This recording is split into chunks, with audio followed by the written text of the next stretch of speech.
Tina, you fat lard, come get some dinner.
Tina, you fat lard, come get some dinner.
Tina, you fat lard, come get some dinner.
Tina, you fat lard, come get some dinner.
Tina, you fat lard, come get some dinner.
Hey, fat lard, come get some dinner.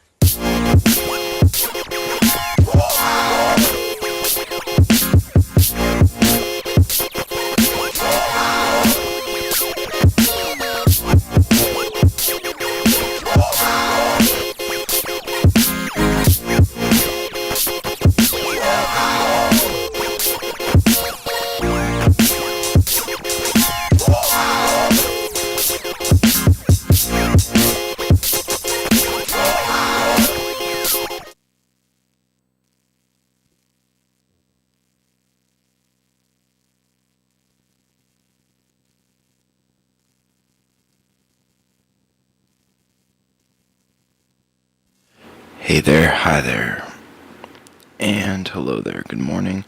Welcome to the broadcast. My name is Jamie, and I can't play guitar, and you are watching the Daily Hangout. Today we are hanging out, and we're going to be watching some videos, playing guitar, and doing the damn thing. This is our daily broadcast where we basically have made a good excuse to play guitar for at least 30 minutes every day. Today we're shooting for at least about an hour, if not more. We've got a few videos lined up right now. I'm sort of in the middle of watching Hassan and FD Signifier talk about Spider-Man. Dr. Umar and Kenya Barris is the name of the video. But in all honesty, right now we're about halfway in.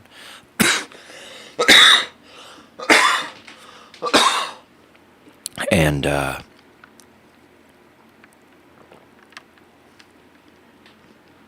I'm trying to think what they're talking about right now.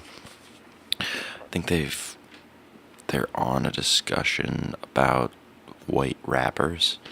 There's a white rapper that has, like, his dad has a hedge fund or something, or owns a record label.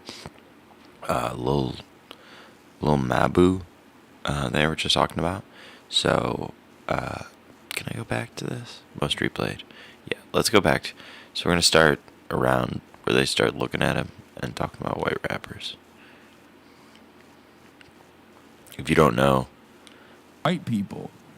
FD is another YouTuber.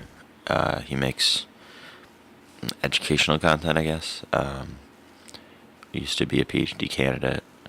Ended up deciding YouTube was his call to action, and he's been making educational, I guess he wouldn't hate if I said leftist content. He does, as he says in this interview, he does focus a lot on specifically what he's calling black content, where he has decided to make content about things that are relevant to him and other black people. It's not that other races can't watch the videos, but I think he said earlier in this that he decided early on, he felt like he was sort of being like the black guy that talked to white people, and he still thinks he may have, a very large white audience, but he's making videos trying to speak directly to issues that he experiences as a black man, but also trying to speak directly to other black people, because he didn't feel like there was a lot of that on YouTube at that point. So that's FD. If you don't know him, Hassan Piker, pretty popular leftist streamer. I don't think I really need to talk about him too much. I enjoy both of them, so having them together, pretty awesome. They're having a good conversation.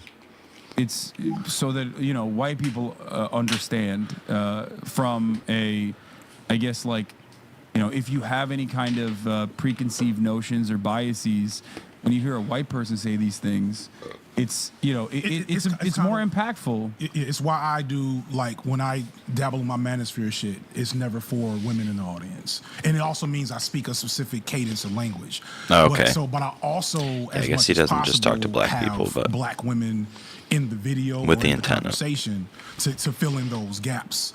You know what I'm saying? And that's kind of like it's two discourses. There's I love ideas. right? Which is The cleaner in the solid. background. And then there's The the carpet. economy. It's a And so, dog like, going back to, pet like, the white surface left. cleaner that the song's The got. liberals She's so and cute. leftists have been arguing with other white liberals and leftists about That's black his people dog. and trans You can see her people on the top of the for screen. like clout points and content for at least 6-7 years. And it's like, I'm like, the whole reason why I think we've made a ripple is it's like, oh, there's actually black people having these conversations. Yeah. You know what I'm saying? And it's like, at first I was really excited, but then I got frustrated about that because it was like, all right, listen, y'all, I'm not going to be teaching white people about racism. Oh, here he with goes, every yeah. other video. Y'all get like one video every 3 to 6 months. And then after that, I was like, you know what? Y'all not getting any more of these. I'm talking about Black Panther, both the movie and the actual movement, until further notice. That's what I was talking posted a about. White rapper video this time last year. And it's now a running meme in my community that has never happened. White rapper video this There's year. always new one, like Lil Mabu or whatever. You see that? Is that the one that was like The drill he was his rapper dad? who's like super rich. I think he's like a hedge fund kid who like graduated from a fucking private school recently. Yeah, I saw that. I follow all that stuff. It's Yeah, no, please I do. love And- white rappers. And you do the little Mabu takedown. That is for Hassan to do. The little Mabu takedown. If I talk about little Mabu, smack the shit out of me. Even when I do my white rapper video, which is definitely happening this year. Yeah, here. Well, now you're gonna have to see it. Oh, yeah. It's just like apparently his dad owns Like the actual. a record label or something. So he's like, is he hanging out with Lil Durk? Jesus Christ. I was down bad on my dick, ain't paying attention. Man, I fell down to my knees when the law came. Man, I fell down to my knees when the law came. Oh, fuck. What the fuck, man? Oh, let me not say shit. Let me not say shit. Let me not say shit, FT says. It's, no. Like- I He didn't says, mean let me to not do say this. I shit. didn't even know I can this say shit. existed.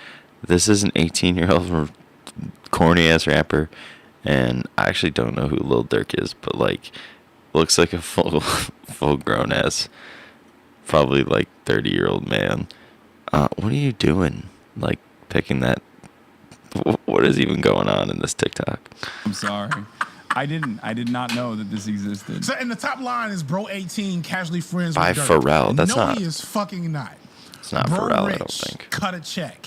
100%. That is what happens there, and this has happened forever. And this is like, we could talk forever about this, but I don't want to drop There's too much of this. there's one word you can't say. I can't say the N word. No, you I can't say the C word. Yeah. That is. I just, this is broaching territory where that might be deployed. I'm just saying. right. So you can't say don't that. I will use get that banned. word. We have developed within the black community a list of slurs. I have a for pass. I white don't know what it is, but people. You fuck yeah, you a pass. Nabisco, as a matter of fact, wheat thins. Who was? They gave you a C word pass. Okay, I'm sorry. I thought it was Not an N word. Okay, I'm like, we don't do that. That is What? a myth. No, that's not. Anybody that is giving you an N-word, white people in the chat, there's no such thing as an N-word pass. Yeah, Nabisco. Nobody is coming to the cookout. The cookout is shut down until socialism. Nabisco gave me the N-word pass. Until Oh, socialism. fucking God. No, I wonder what it is. No, That's hilarious though. That's how to do the shit. that's how silly that was. That like a multinational, like a major corporation Gave the felt leftist comfortable, streamer. felt comfortable making a joke about it, and there's still motherfuckers online who are like, Assad is the most racist man in the 19th century. Well, the only real racism, the racism that truly matters in America right now, Racism.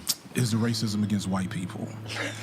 Yeah, well, no, Of course. we're in I've agreement. been responsible Super for in the important. last couple of weeks. Me too. I'm doing my very best. Yeah, it's my out of control. anti-miscegenation, era, according to Twitter. Oh no. Well, see, this is like, I don't even. Oh God. Yo, I'm not gonna get into it because that was the last straw for me. I've tweeted maybe twice since then. I let my wife take over Twitter. Hey, get off after Twitter, that. bro. So I No, was like, don't. you know what? I'm gonna keep. I cannot take like dealing with these people, and I can't stop myself from engaging. So I need to take the tools out of my hands because I'm never gonna make another video about this shit. right?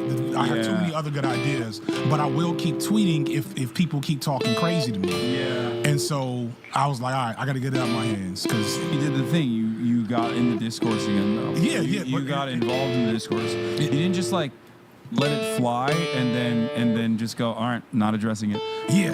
Which is really hard. It's really, is. really hard. It's damn near impossible because, and I'm like no shade, I'm too old for this shit. Like, Yeah, and I like, feel that way too. and people like, and I'm like, you said it in the fucking video, or you said it in real life.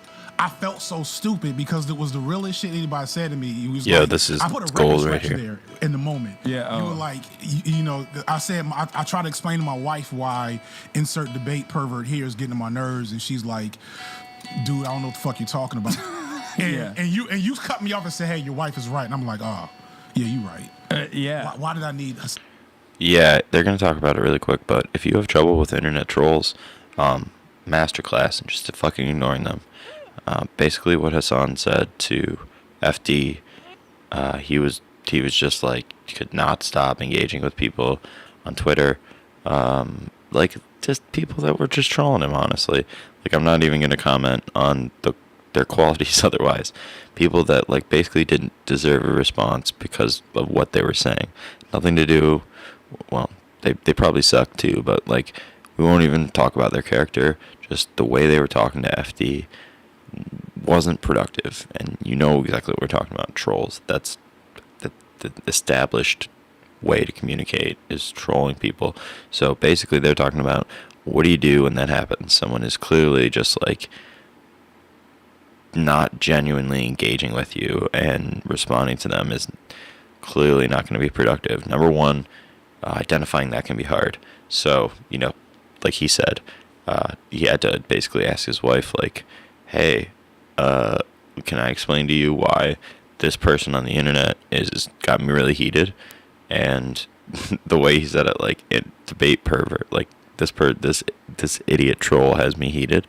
And when his wife and Hassan went like, yeah, that's stupid, you shouldn't be, like, just get off the internet, basically. FD was like, oh damn, you're right. So we're going to talk about how to deal with trolls here. I've heard them talk about this before. Hassan has, as he admits, he's not perfect at it, but he has a good way to deal with trolls, and it's a good like litmus test. He'll talk about it, I think, in a minute here. Basically, you say like, hey, would I be mad about this? Can I explain this to someone offline that's not terminally online, like my parents, or like, you know, just anyone you know that's not in your same online communities? Could you explain this to them briefly and have them not think it's ridiculous? And if the answer is easily no, then, or just no at all, even if you think about it for a while, then you should not, then you should walk away with all your power from that thing and stop being mad about it and just leave it on the internet. On to tell me that shit. I mean, well, I do have a lot of experience with that, to True, be fair. true. Well, I have many years of experience on I'll that front. I'll let them Where, roll on like, this. I have a like a barometer for that, where I'm like, could I explain this to like a normal relative of mine that is like out of touch with online culture? Right. And if the answer is like abso-fucking-lutely not, then I try to very aggressively move away from it, even though I'm the most stubborn motherfucker, and I have to like, you know, I have to come back and keep fighting it for no reason. Yeah. That's what it was. A bunch of white people explaining to me racism against black people and or interracial couples, and like it was the most bizarre. And I was like, all right, let me just pull out some data and like, here's a video, and like just send. And it was like, oh nope, that was stupid. And now I'm done with Twitter forever. So no more tweets to me. I'm still lurking, of course, but like, Donald Glover's coming for you. Donald Glover's mad at me. Wait, is he? I was just. I don't know. So I'm starting to make, like, I made my first Hollywood friend, my first real friend outside of Me. YouTube. No, you're my first white friend.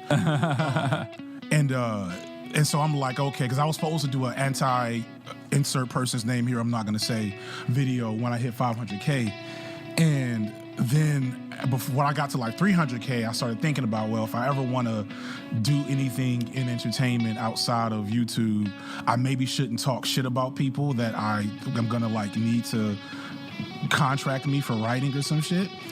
So like I'm working on redeveloping. I'm chilling the fuck out.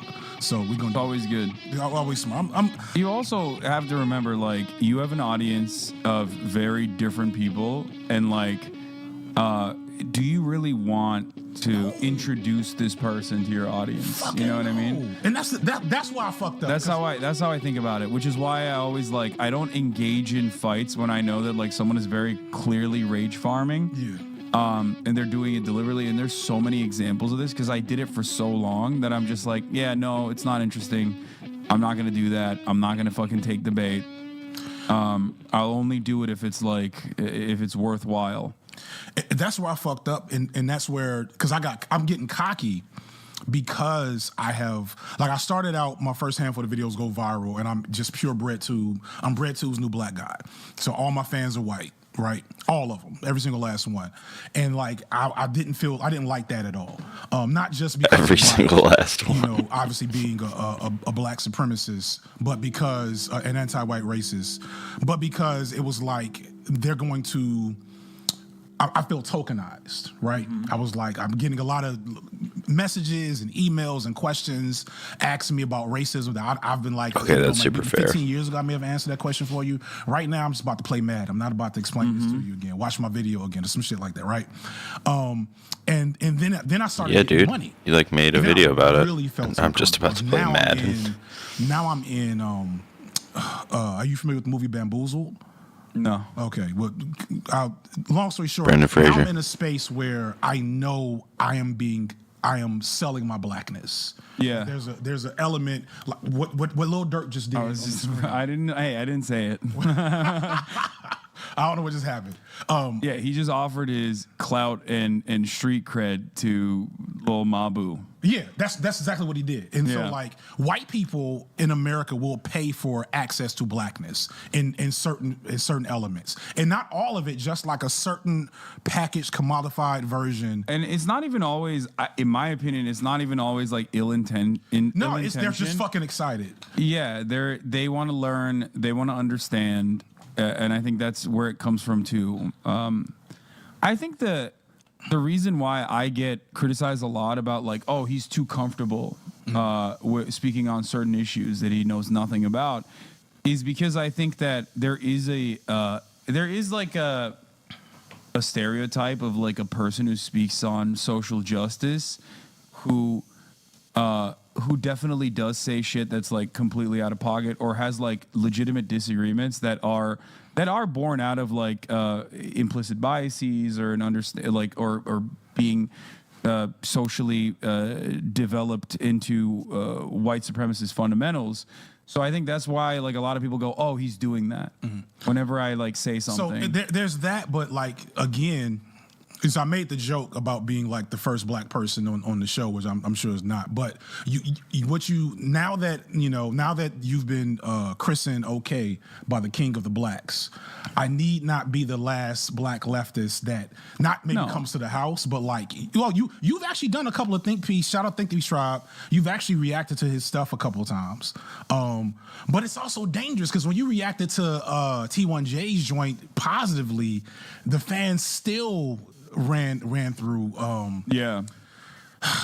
But either way, as you do that more, one, it will be just generally good because I don't like. It is just not good to be such a prominent voice. I'm talking about myself. It's not good that I'm such a prominent black voice in this space right now. It's not good for me personally, just my like health and like the way I carry that type of responsibility. But also we need, Lil Bill. We need, Khadijah Mbow. We need Cat Black, like to kill two birds. You get to hash out issues about trans issues and black issues at the same time. We need. Shout out to Overthrow, who wants to come up and converse with you.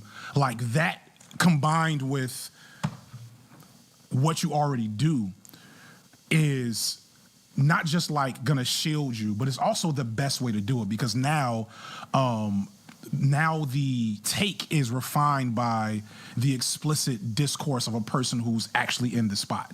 You know, like I haven't made a video about, I'm probably gonna make my first overt trans issues video later this year. And I've already got like people I'm gonna talk to for it. And the reason why I made a video about Dave Chappelle and I put several trans women in it, but I made that because I really want to talk about Dave Chappelle. Right, and so I was like, all right, we can do this, and it's cool. But when I get to like an explicit trans women video, I can easily make 5 of those videos. They're all hit up 500,000 views within a month. I'll make all the money, and I'll be the greatest ally in the world because of how shitty the reality is for trans women. But if I do that without bringing Soul Buddy on to have a conversation, right, who's a small creator, or bringing like a Jesse Gender, and of course maybe I'll talk to, you know, a trans creator, then I've kind of, it's the fucked up part about this job is you're still in an attention economy. And so when I'm bringing attention to myself to address someone else's issues, I have to share some of that capital. That is like, that's personal capital. That's like, you know, clout. I have to share that with those folks enough. Shit. At least me personally. The whole reason Cornbread Tube was a thing is I was like, y'all not about to give me all this fucking money to talk to these white people, and I'm not gonna put other niggas on. Like I can't not do the way I'm built, where I'm from. Maybe it's because I'm old and I don't get what I was supposed to do. But like other motherfuckers, and you've done that, right? Like, I mean, I try to, but it's oftentimes just usually it's laziness. Like, if something is within proximity, then like I'll definitely do it. But if it's not, if it's out of reach, like I don't really usually go out of my way in many circumstances. But then also the other is like, I do have a lot of fucking freaks in here. Like there's a lot of it's a double-edged sword. Yeah, because I don't want like random smaller content creators to like you know, get the ire of like one collaborating with me because like you're big enough that it doesn't really matter, and you have your own like base of haters as well. Some of it's shared, I suspect, but like. If I'm bringing on like a random person, if I'm bringing on a random content creator, I worry that like they're gonna get fucking ripped apart. Like Nick is Not Green is what I was thinking of. He's pretty big on his own. He's pretty sizable on his own, right? Like, and the first time he ever got like straight up fucking eviscerated on Twitter was after he came onto this broadcast and we like reacted to funny TikToks. And like the most insane fandoms got together to be like these two fucking pieces of shit. People that hate streamers, people that love, you know, J-pop and want to be idols themselves, and like even though they're Westoids, people that fucking Nazis, Groypers, lolly fans, like any and every community that I've had something to say about basically got together and were fucking destroying this dude. Now, he's also large enough that it's not the biggest issue, but I don't want to fucking put that on. And he's like, well, I guess Nick is. Is Nick white? I don't think he's. I mean, he's like white passing, kind of. I don't know. I don't know what he is, but I don't give a shit. But regardless, he's like NFT. He had to do it. No, I just like legitimately don't know. I think he's Filipino, maybe. He might be like half Filipino, but yeah, he's spicy white. So, but regardless, like he also didn't have like open avenues of attack. Yeah, take like a 30-second break. Black, for example. We're gonna leave this on. Being trans, or being a woman, or you know, being lesbian, gay, ace, that sort of thing. So it was like, that's one thing I'm scared of with this. Like I popped up with Jesse Gender on a stream, and it was on her stream, thankfully, so it wasn't that bad. But like every time I post a trans creator in my community tab, it gets the level of toxicity goes up like tenfold. So I get that point, and it's kind of like So that's the double-edged sword, and that's part of the reason why I don't do it. But I won't lie, like we it's got mostly shout out to racism. Sean the Black. Okay, hey. Yeah, well, This- Sean the Black is like a OG Hasanabi head. A word. Yeah, Sean the Black also he's a 30-month subscriber of mine. he's also made hour-long video essays. Yeah, I know. I tell him not to do it as well. You keep but doing it, Sean. You're good at it, but also probably more stream actually, because that way. So Sean the Black, I'm coming on yours next. I got to go to Sean the Black. And, Yeah, he's great. Oh man, the other brother, whose name I can't remember. All right, we've done enough. Let's laugh at some Republicans. Yeah. I've done enough serious stuff. My kids are in the pool. Actually, let me check on that shit real quick. What time did I get here? I don't know. I mean, it's definitely been an hour, though, because at the top of the hour, there's another 3-minute ad break. And I remember running it last time you were here. That's how I keep track of time. So it's definitely been an hour plus, maybe like an hour and a half, as a matter of fact. Okay, let's. I'm doing good. I got the massager. Hey, thank you, Physics, for the 10 gifted, and Blast Save for the 5 gifted. Here's the 3-minute ad break now. What was I going to show you? So... and that's one thing. Actually, I'm gonna get away from it. No. Go ahead. When I do love, We can talk. We can talk shop. It's fine. We don't have to look at Hogwatch No, I like wanna at do- I all. wanna do some Because I Hog kind of wanted to look at the Andrew Tate stuff too, but afterwards. Indeed. Oh, this is why the see look like immediately trying to fucking trying to start shit. This is when I said there's an overabundance of Depictions of black-white relationships in media because it allows for corporations to virtue signal wokeness, white liberal consumers by presenting a veneer of progressivism. It is an extension of rainbow capitalism. And surely that means I am a anti-miscegenation That's because fucked up. Listen, I've been saying I'm a supporter of Dr. Umar, so I don't know. Shout out to Dr. Umar. It's fucked up, like, because Dr. Umar I will give him this. His take on Spider-Man made me fearful of how they were going to handle the interracial relationship in that movie, because the way I made this What argument. did he say on Spider-Man? Just because he don't want the snow bunnies. It's Dr. Umar. Exactly what you think he said. I'm just saying. Right. I saw how he was behaving at that New Jersey mall on that fateful afternoon. When he held the one white woman's hand. Right. So like interracial relationships. I stay away from temptation. I mean, temptation stays away from me. Thankfully.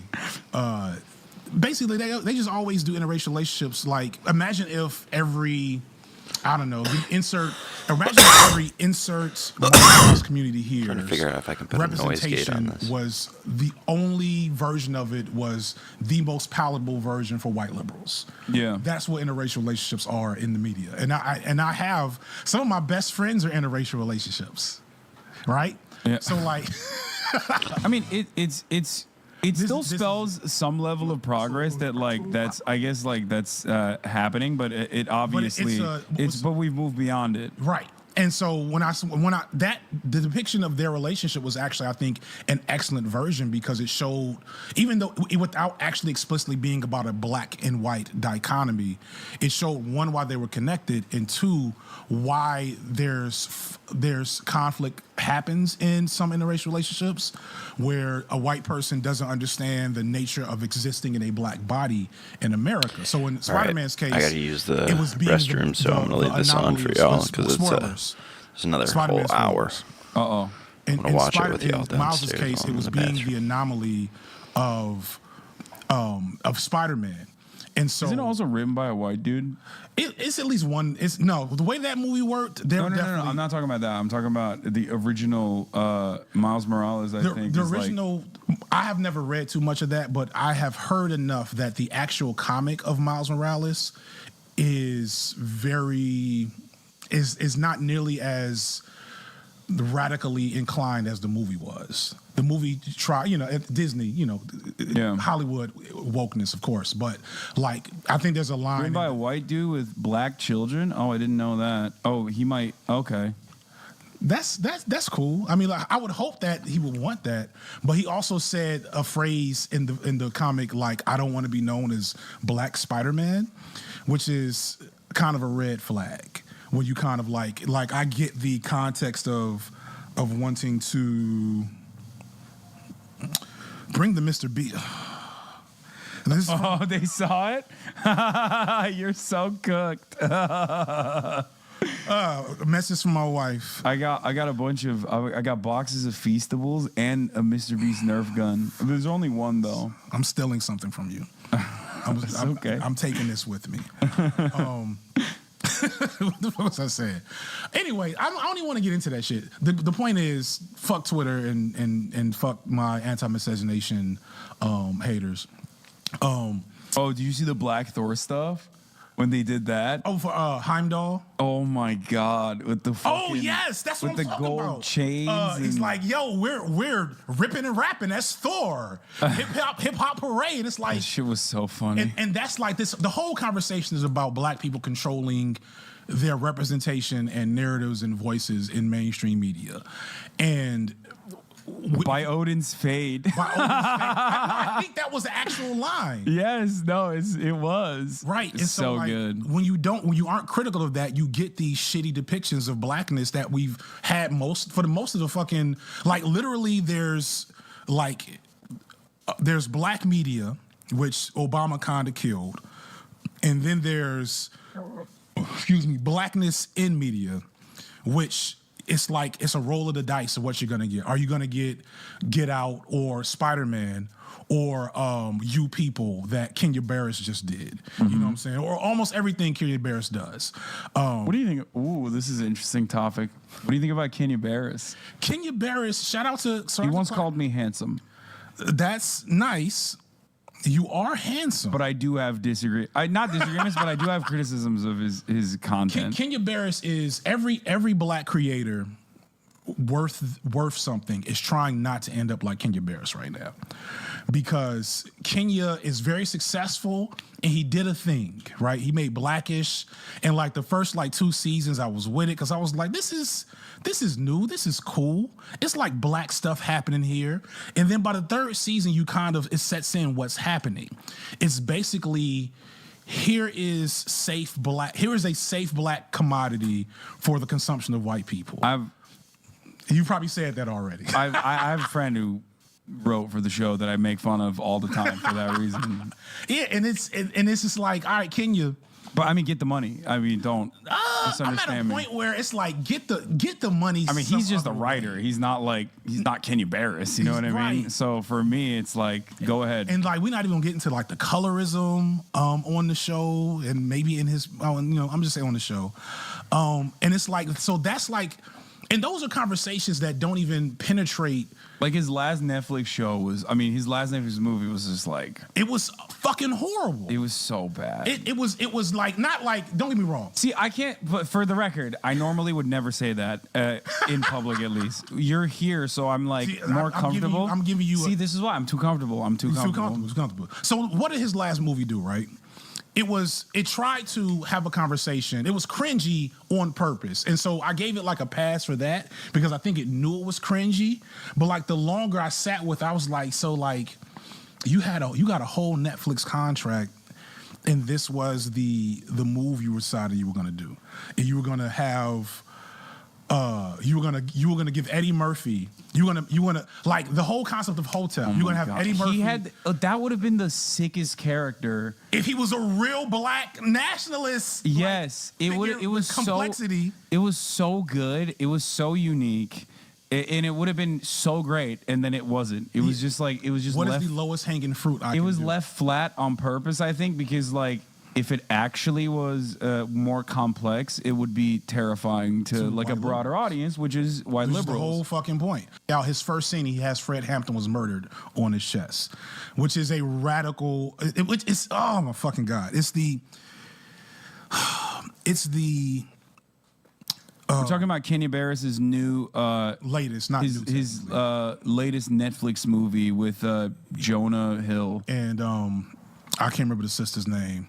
Yeah, Which is You People You is what it's People. called. Somebody put it in the chat. It was very feel good.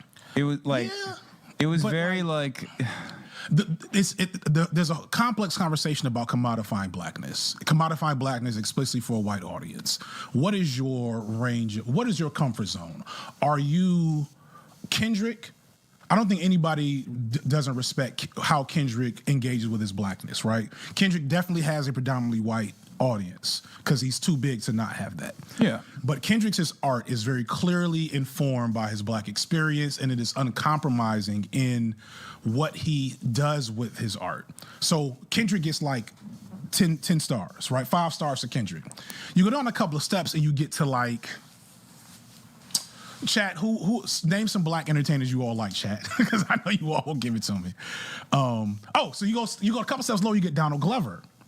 Okay, Donald Glover is still really good with I think so. explaining like a black ethos and a black aesthetic, and goes back and forth between saying, hey, white people, let me explain blackness to you. And then also, hey, here's some stuff about the black experience. And just genuinely just for that, right? Like literally every other season of Atlanta does that, Yeah. right? And so Definitely a very interesting evolution from like doing internet skits. doing Derek comedy. Yeah, are Derek- you OG? yeah. Because I was an OG Donald Glover. People think Was I it hate like, Donald ooh, Glover. all right. Yeah, Yeah, yes. the Derek comedy shit. Yeah, people don't even know that shit. So and then you get to the lowest level, and you're probably at like, damn, I don't want to do this to Kenya Barris. He's not, because I don't think Kenya Barris is cynical. I'll say this. Kenya Barris, I don't think Kanye Barris is the lowest level. I Yeah. think there's what are those? There's the dude. Drake. That's a good one. there you go. I'm sorry. How did I But it miss wasn't this? even. I wasn't even gonna say It's that. not Tyler there's Perry. No, there's definitely lower levels than that. There's Yeah, the true. dudes on TikTok that Dudes do on like TikTok, the the muscle dancing while dance they're guy. eating. Yeah, like that's definitely at the lowest rung of Right. content where it's It- like explicitly for racist white people to laugh at. Right. So I say it's not Tyler Perry, even though I have a lot of critiques on Tyler Perry, because Tyler Perry has no interest in a white audience. He's just incredibly manipulative and like pandering to a specific black audience that keeps giving him money. And now he owns BET from what I heard, which is, I'm not even gonna talk to you about that. I'm gonna say that for like, me and Ola Renati are gonna have to have a conversation about that. I refuse to I don't know anything about BET. I only know like the Leprechaun movie Yeah, see, because I didn't grow up here. I thought you were from California. No, I grew up in Turkey.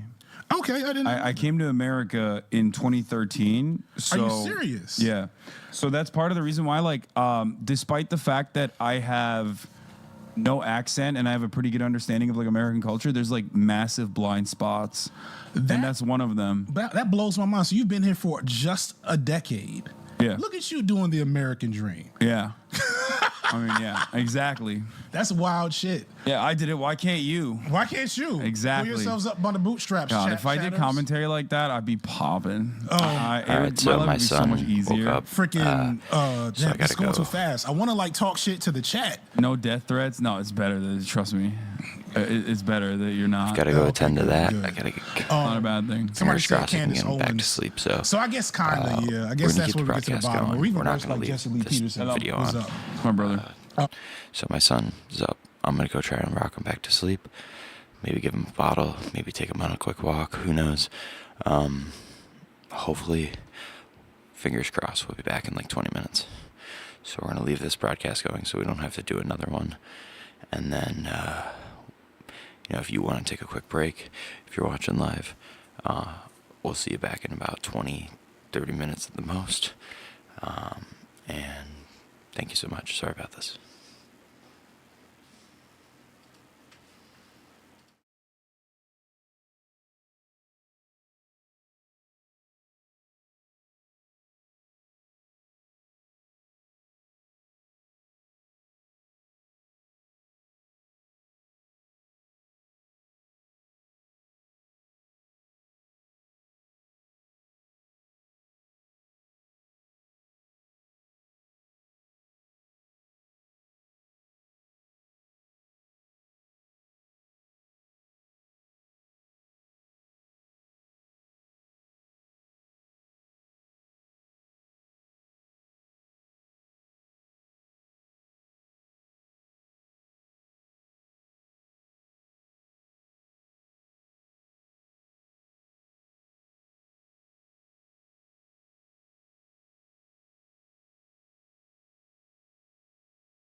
All right, my wife is a fucking goat, and she got him back to sleep already. So.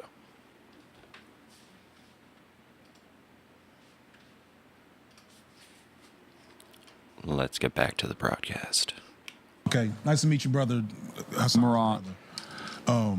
But He actually has a big boy job. He builds satellites. oh shit. Yeah. So he's just in here He's the smart one. I'm the black sheep of the family. who makes all the money and everybody. lives in- Unfortunately, yes. You would expect a fucking satellite a literal building, rocket scientist. a literal rocket scientist to be definitely way wealthier than he actually is. Yeah, Yeah. well, you know, it's all good. What so you just getting here 10 years ago. I think I asked this earlier. What's next? Is there a next? Like, are you like how long? Like I'm talking.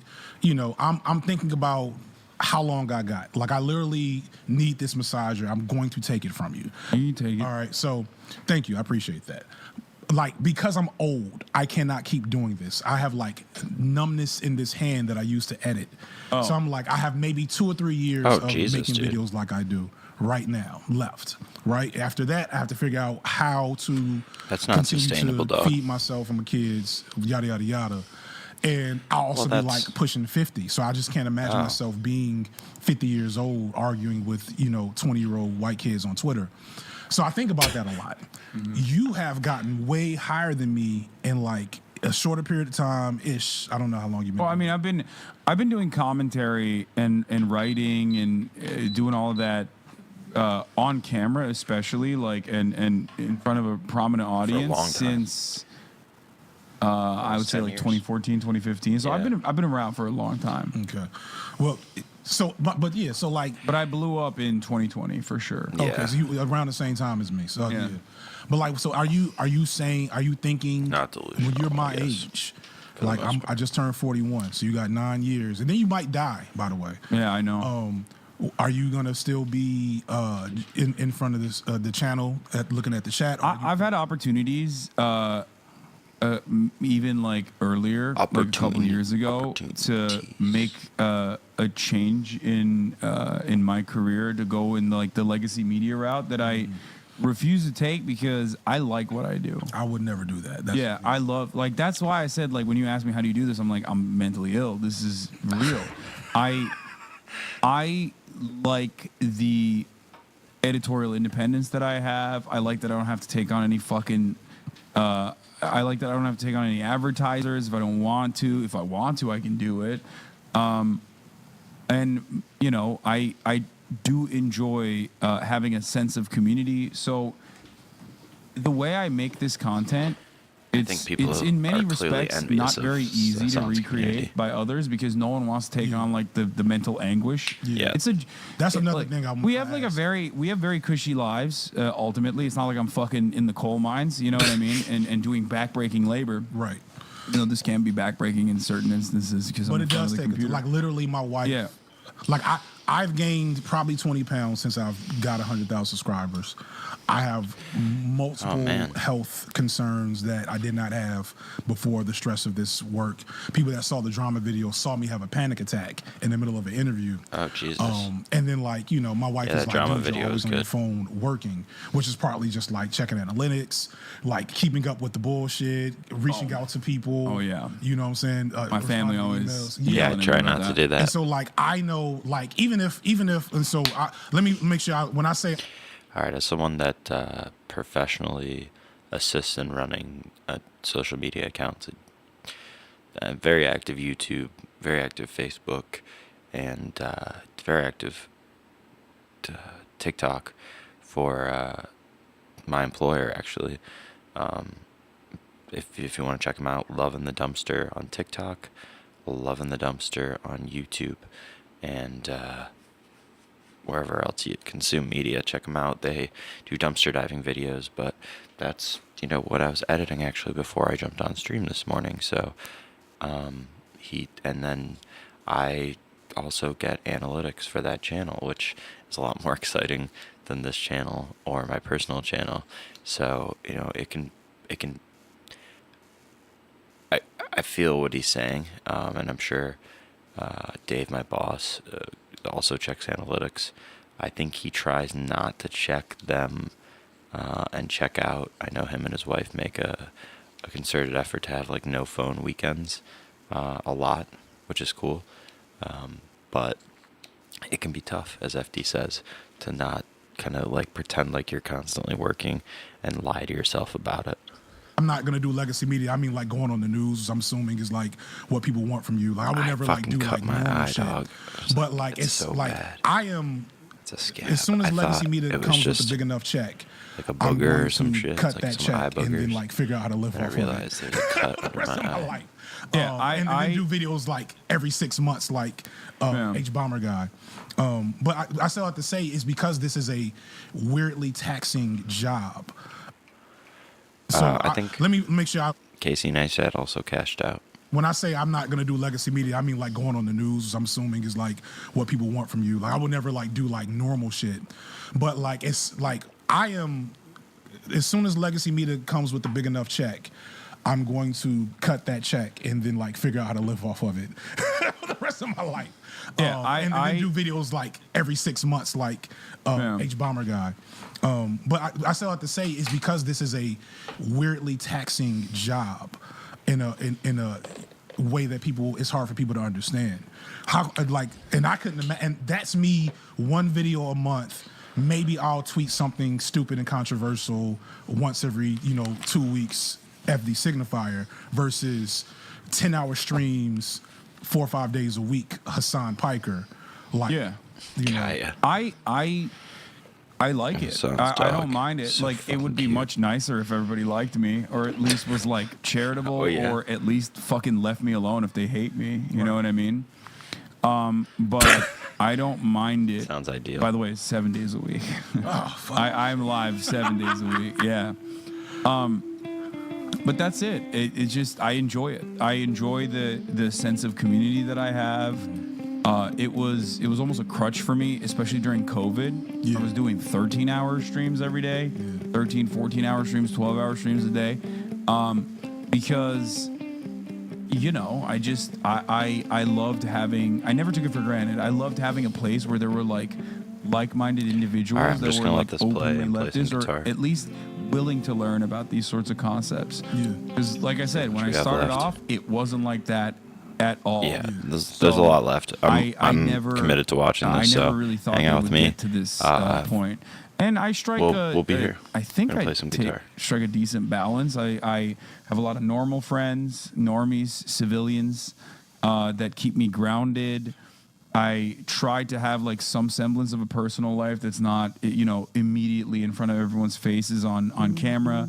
I have a pretty strict like diet and workout regimen. I'm incorporating other stuff into the content I create, like with traveling and whatnot. Like I went to Japan recently. I'm going back again this upcoming week. So like I have I am at a point where I realize there's a lot of opportunity for me because I have all the material freedom to be able to accomplish things that I want to do. So now I can like marry that with content and do it that way. That makes sense. I am a. Also, I don't have kids. So that changes things. Yeah. Like it's. I haven't had. That's one thing I'm scared as shit about. Is when my kids understand that I'm a YouTuber, and they will ask me about Mr. Beast, and I will like. I will avoid talking too much about. I told you already. He's like out of all the content creators that your kids will be watching, he is like. He's the least problematic. Yeah, he's like very, I've seen this very shit. PG. Like he's very PG. Yeah, it is. Now. I had a whole conversation with them about why billionaires shouldn't exist, and they. Okay, I've actually never thought about that, but yeah, he's the best of the worst. If you have kids, and they're watching Mr. Beast, it could be way fucking worse, unfortunately. Teamed up on me, and so like now I'm debate brung my kids. It's like I've really been infected by. Yeah. Wow. They like billionaires. They're like, why not? Because they're like, why not? They can help people. I'm like, well, so helping people and what is happening in this content are two different things. But I will say, shout out to my kids. when we were watching Spider-Man, the scene where Indian Spider-Man comes on, and he's like, "This is where the British stole all our stuff." And I nudged my son, and my son's like, I know that. The British are evil. And I'm like, yes! It's good. Good job. That's Then when good. he found out, I don't know what we just did or saw, when he found out that Spain was also colonizing people. Everybody calm down. It's like not a spoiler, okay? Chill. It's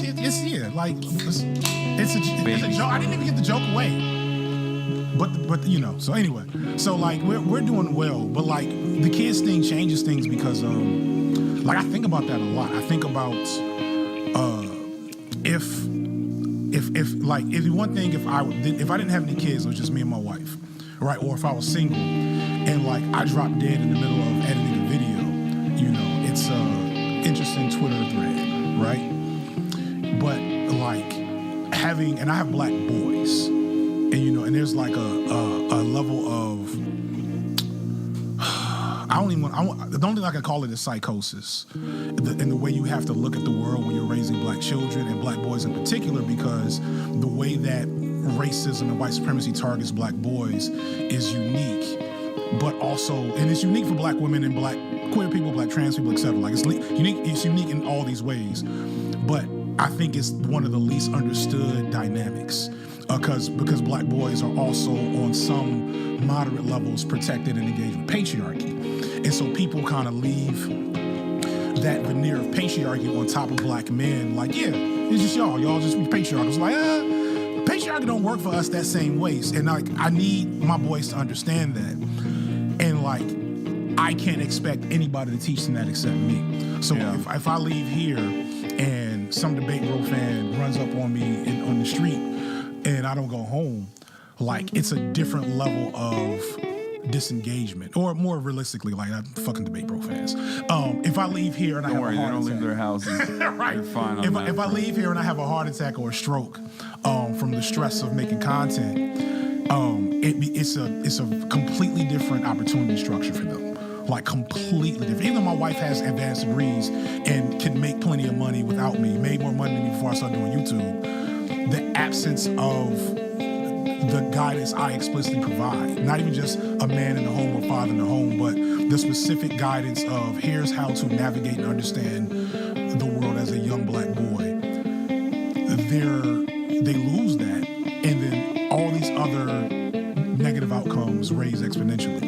And so I am never thinking about this job outside of, or without thinking about when it ends, because it has to end at a certain point for me to know like I'm going to be healthy. And like I've lost, you know, like 4 or 5. I'm trying to lose weight very slowly so I don't like boomerang. So I've lost like 4 or 5 pounds in the last couple of months, and I'm seeing my doctors on a regular basis.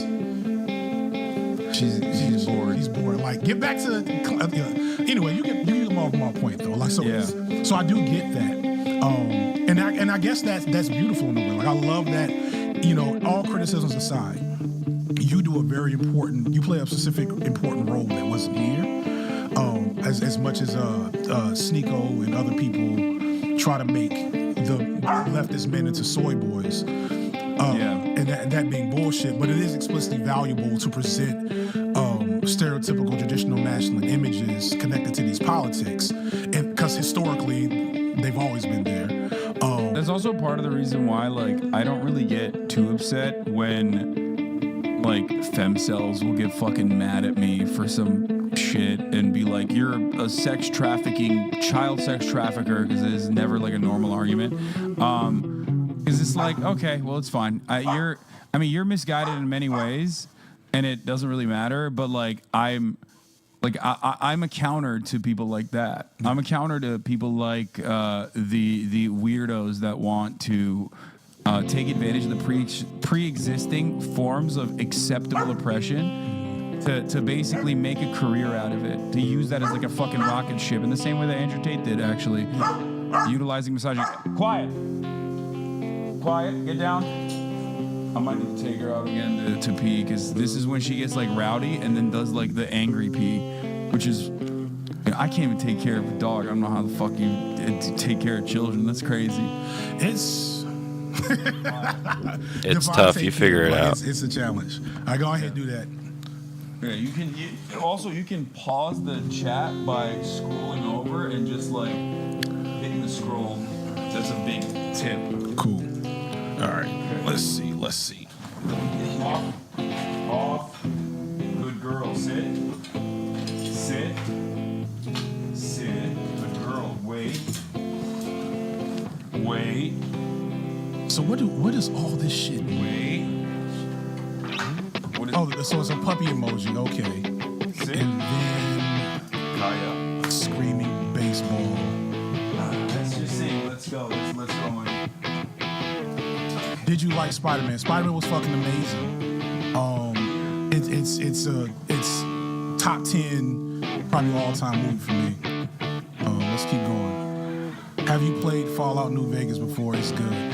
I don't like open world games. I haven't played the new Zelda yet.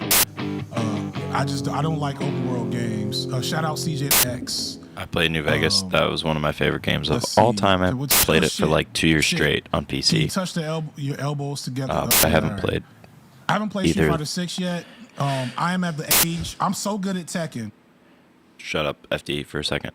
I have played the new Zelda. I haven't played the new Zelda or really Wind Waker or Breath of the Wild. I played Breath of the Wild once. I borrowed it from the library and then got charged like $60 and had to return it. Should have just kept it, I guess, but I felt bad because then someone else couldn't take it out. So I basically paid them to get another copy, which hopefully they got a second copy out of that. I guess I donated to the library, so I've paid so many fucking fines to the library. It's crazy.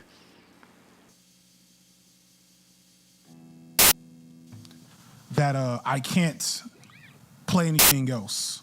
I'm too old to learn a new fighting game and be good at it. And so, like with Tekken 8 coming out, my attitude is I'm not gonna try to learn Street Fighter 6 because then I'll have to go through a harder learning curve with Tekken 8. This is good. I stress the importance to my chat that they should get their dogs to meet black people, so that they're. Yo, dogs are racist. People don't know that. No, I know. Yo, what? Because I think it was What? a chatter that said Get it their originally. dog It was to meet are you black people. introducing your dog to black people?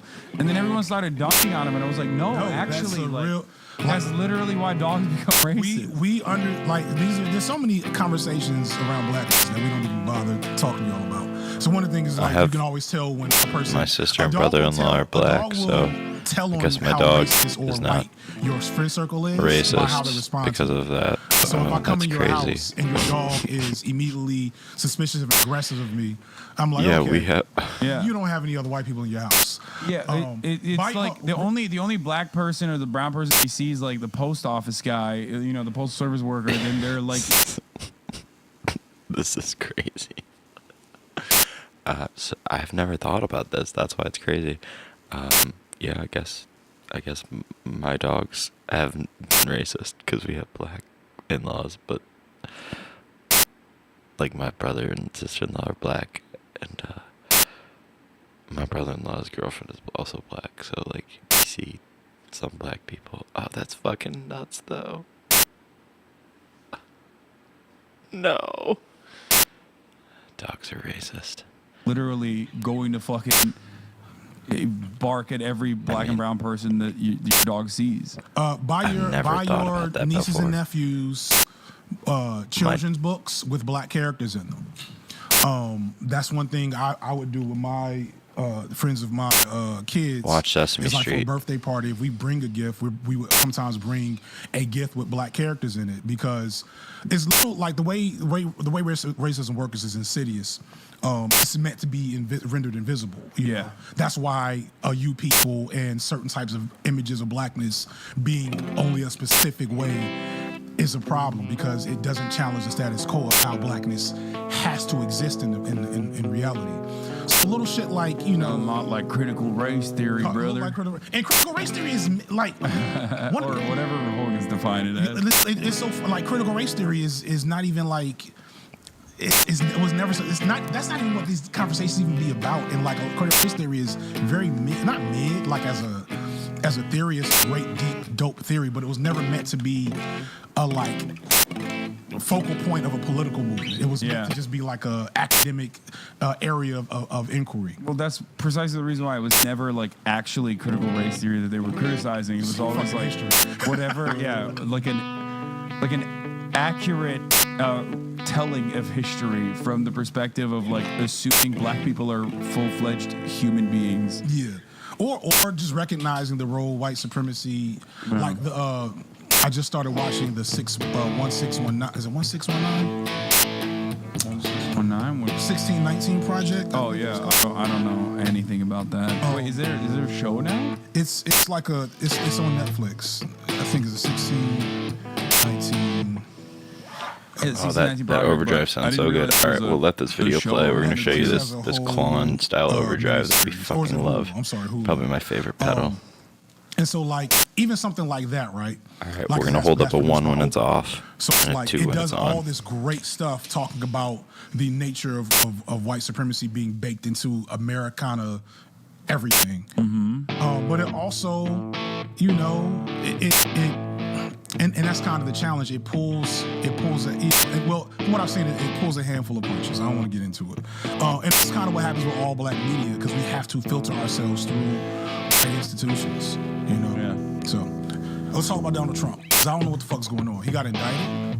Donald Trump, he, in the most Donald Trump way possible, hid or refused to give back classified documents, and now he has like a very serious case against him. He might actually fucking like, in a normal world he would 100% go to jail. Like, let's just say it like that. If he wasn't Donald Trump, if it was anyone else, they like immediately go to jail. Like, no shot. Obstruction of justice. There's 37 charges. Only one of them is like a little spicy espionage, being like, you know, the intent to distribute it to like foreign entities or whatever. That one might not stick. 36 are just like straight up open and shut. And like they designed this case to be like impossible to argue against. So tell me if I'm fucked up here. I kind of want them to hold up, because I would rather. So first off, let me be very clear. I don't fuck with what the fuck is our president's name? Joe Biden, right? Yeah, Joe Biden. If I have to pick between Joe Biden and Donald Trump, obviously Joe Biden. If I have to pick between Donald Trump and Ron DeSantis, I'm personally more scared of Ron DeSantis. Yeah. And I think that Ron DeSantis could probably actually beat Biden in a general. I don't think Trump could beat Biden in a general. I don't know if, so I agree with what you said. I actually said this a while ago, like with respect to Ron DeSantis, but then I changed my messaging around it because, like, when I saw how he performed, I haven't watched a single thing. He has no charisma, and like the likelihood of him getting out of that primary alive is slim to none. But if so, I'm basically banking on a well, Trump can still run for prison. Yeah, he can. Oh shit, you serious? Yeah. In America, you can't actually vote from prison, but you can run from prison. Eugene Debs did it, and won 1 million plus votes. Famous socialist Eugene V. Debs. So there is precedent for it. You can run for prison. You can become the president from prison.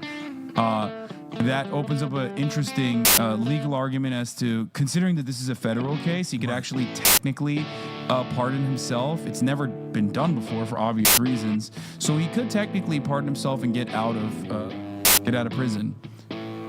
So, you know, he could still do that. So even if he goes to jail, it's like, it's more so, I'm just banking on infighting between the Republican Party's like more reactionary base of support that comes out in the primaries and is a very important force to be reckoned with in the primaries, versus like how difficult appeasing that base while also trying to win over a general electorate. Yeah, because it's like pretty much almost impossible. The only way you can do it is if you are, as I like to say, you know, Obama for white people. Well, I mean, so Like and that's kind of my similarly charismatic to Obama. They don't. Like, Do they have anybody like that? No. No. So with that's why I'm scared of DeSantis though, because I didn't know he had no charisma. I figured something had to be going on in Florida for him to win twice. Here. And I'm gonna bounce in a second. Oh, you are? Okay. No, because we gotta go to dinner. Gotta feed the children. Yeah. It's getting nice out too. Sun's coming out. Yeah, we might actually. Well, they went swimming, so we'll see. I'll see what my wife. I'll see what the kids is talking about when I get there. DeSantis. The thing that scares me about DeSantis is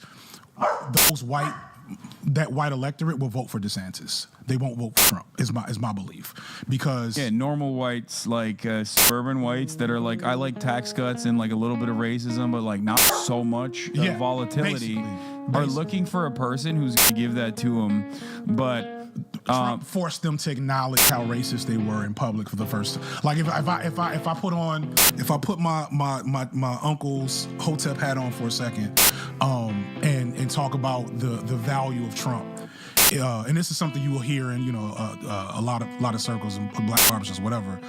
The one thing that is true is that Trump forced white Americans to like openly connect themselves to an overt racist, through political power, and like they would rather not do that. There were a lot of people that are like, educated or wealthy suburbanites who want all of that without the optics of being associated with it. Right. They don't want to wear like that. you said, white supremacy is insidious and invisible. It's made to be invisible. So when you have someone who's like openly saying the things, that actually is very captivating. Well, unsurprisingly and terrifyingly very captivating for a big base of support. But after 4 years of that, I think people were like, I don't want this. If I'm not mistaken, it was because Trump actually gained in every population except white men, in from 2016 to 2020, and that was the reduction in white male voters was the real reason why he lost, because that represents a much larger base of the electorate. In Georgia, like Stacey Abrams lost, right?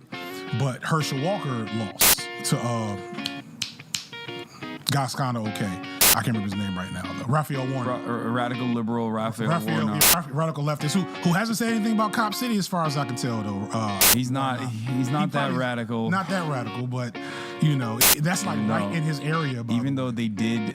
I love whenever like there's a prominent black senator or anything like that, or in his situation he's also a preacher. They immediately hit him with the Jeremiah Wright, where they're like, he's connected to Jeremiah Wright. Of course, it was awesome. Yeah, indeed. That. I'm not doing any more Obama slander, but no, you can do it all day. I mean, I do it nonstop. I don't. When we go to Walker, like Walker lost because white moderates wouldn't vote for him. You know what I'm saying? And like they had a choice between Stacey Abrams, a quality Democratic candidate, and whatever our white guy's name is, who is a John Ossoff. No, John Ossoff won too, but no, the Republican governor candidate. Oh, Brian Kemp? Brian Kemp. Yeah. Who, for what it's worth, has not been like Ron DeSantis, right? He wants his Disney money. Brian Kemp's actually really interesting because he's a fucking horrifyingly racist piece of shit, and his Secretary of State literally stole the election. Which, by the way, I don't know how you feel about Stacey Abrams, but I think she's not great. She's awful. She is basically what I expect from Democrats at this point. Yeah. If all the Democrats, exactly. That makes sense. If all the Democrats were Stacey Abrams, that would still suck. Yeah. No. She's. If she were the extreme, you know what I mean? If she were Cinema, if you replace Cinema with Stacey Abrams across the board in the Democrat, it would be better. It would be better, right? But then again, I don't know, because she immediately went and worked for Center for American Progress, got $5 million from Michael Bloomberg.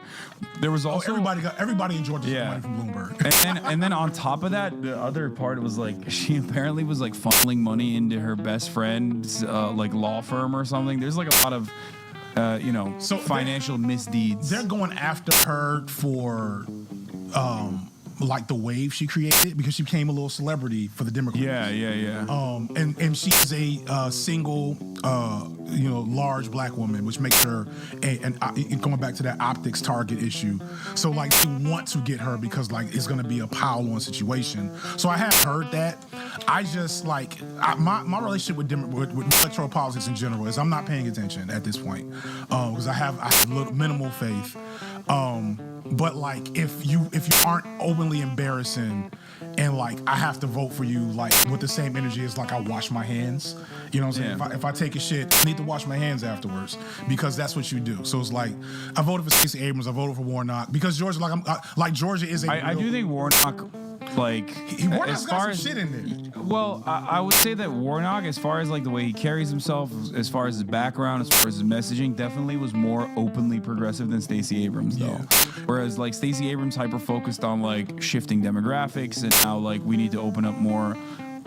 We need to open up voter access, and that was her primary thing. But then, But also police. yeah. See, Warnock actually, I don't know a lot, so like feel free, whoever clips or watches this when we talk about getting into Warnock's past, but I know Warnock's into liberation theology, which is like an overtly leftist engagement with Christianity, and that it may not seem, you may not be impressed by that, but that's No. actually, I would be impressed by it if it was real. if it was, Well, I mean, I've heard it's kind of real. I'm just saying, like, If it's real, like if it's tangible. if it was like, if I saw it in his policies Gotcha. or in the way that he in the way that he even utilizes bully pulpit, you know what I mean?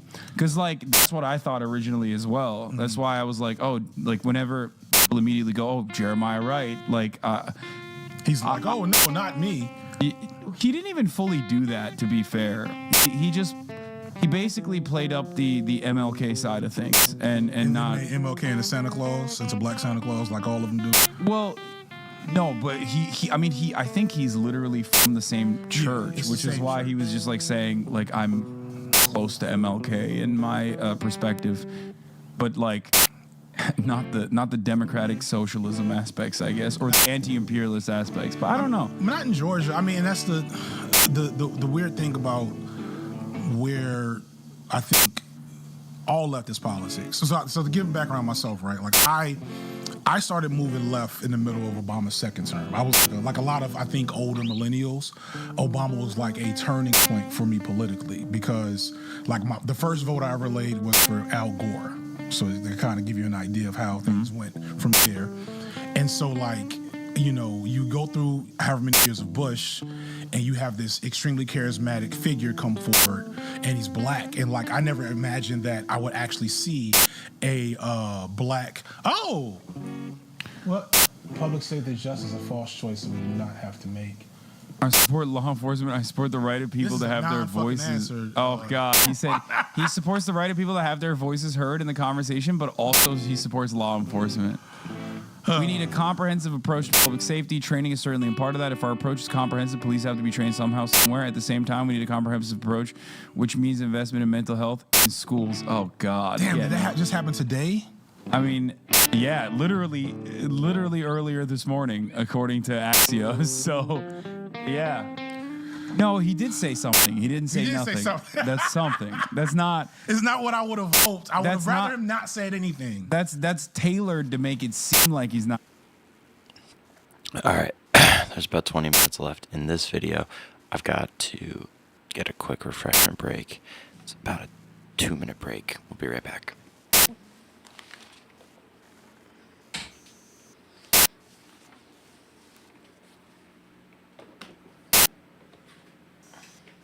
Saying something when he's saying everything. Well, I mean, the Democrats. I mean, Atlanta is ran by Black Democrats.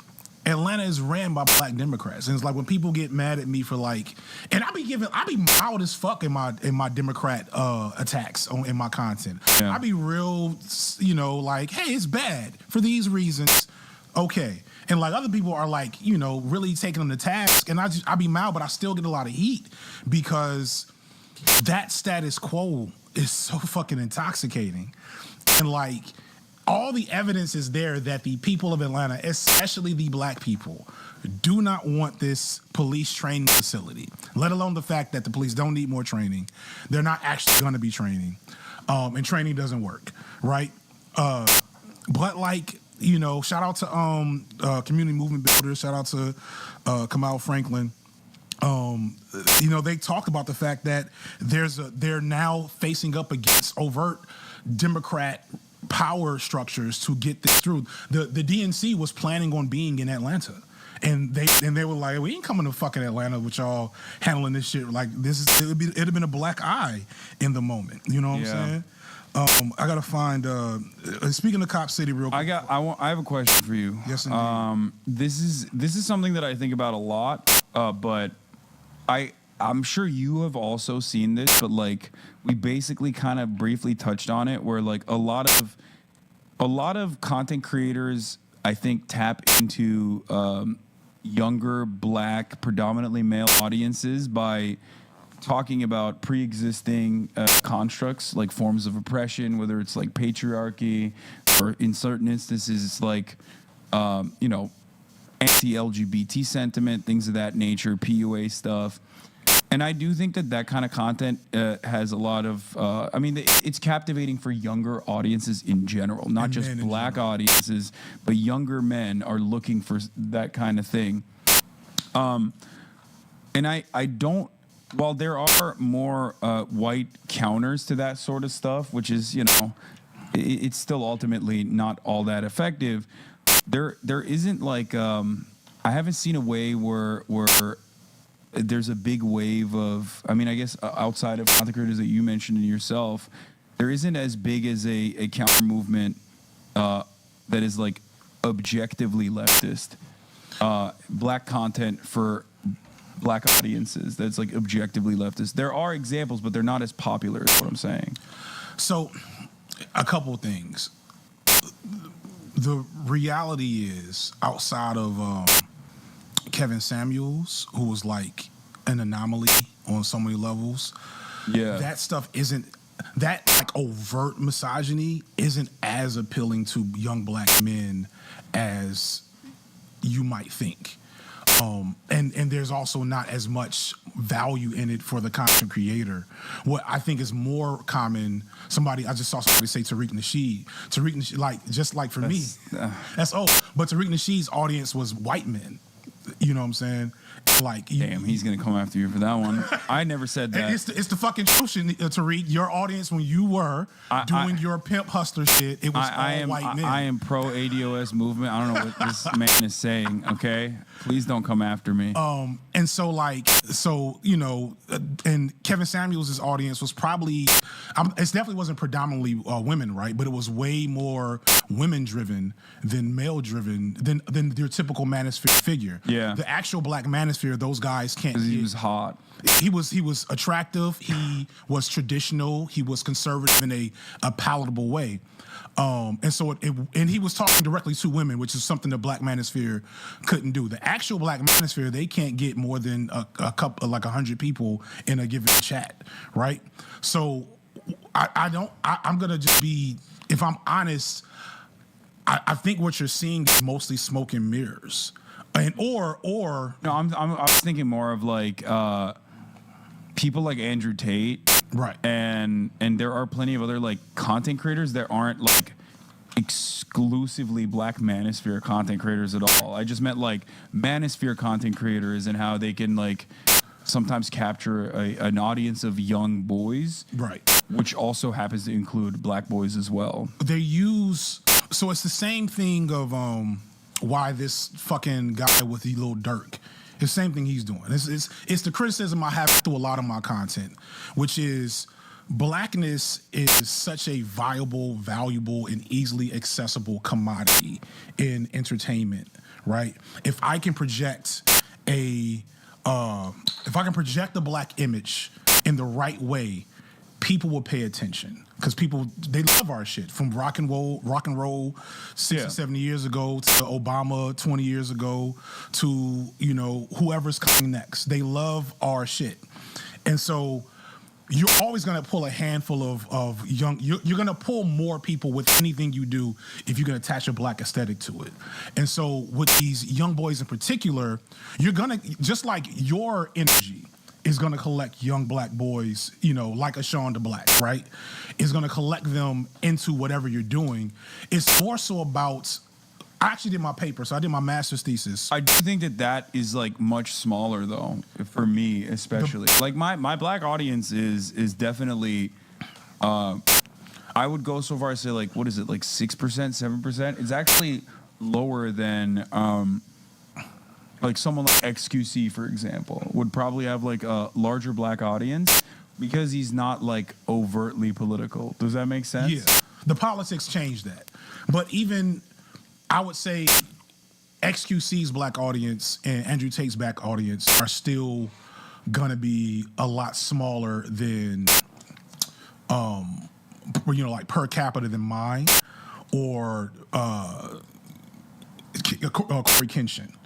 You see what I'm saying? Yeah. Like, because the thing people don't. Corey Kenshin is who I was thinking of. That's like one good example, like great example And of that's why we don't get through the doors. A political content creator that is like, you know, clearly putting on like a very solid message. Yeah, and it's like I know you all just finished beef with them, and I'm not fans either. But like Abbott Preach, right? They're apolitical. They're definitely right wing, but they're like semi apolitical. They're gonna pull a bigger black audience than Sneeko or Andrew Tate or any of these guys. Yeah, because like historically, that's kind of what I said earlier about patriarchy and black men. We have access and are protected by patriarchy in a lot of ways, but the appeal of patriarchy doesn't look like the bullshit that happens on the internet. Most black manosphere dudes would be considered clowns in their like greater community. Like in real life, whenever I like black manosphere dudes are like debate bros, and they only have power and exist like the hyper misogynistic people. Only we get out of black manosphere. Like if there was a kid at my kid's school, a black boy at my kid's school doing the Andrew Tate thing, would probably be laughed at by the greater black boys because it's so try-hard, because it's so divorced from the actual aesthetics of black masculinity that they're seeing. And this is not to say, I want to be clear to anybody, to whoever's going to be critical, this is not to say that there aren't elements of, you know, misogyny, misogynoir, all those things that are happening in the black communities. It's just that comes from a different source than the Andrew Tate. That comes from the reality of black life in black communities. That comes to overarching influence of patriarchy. And you might say that comes. Yeah, that's why I specify by saying like I'm not doing the classic like white liberal shtick of being like, well, what about homophobia in the black community?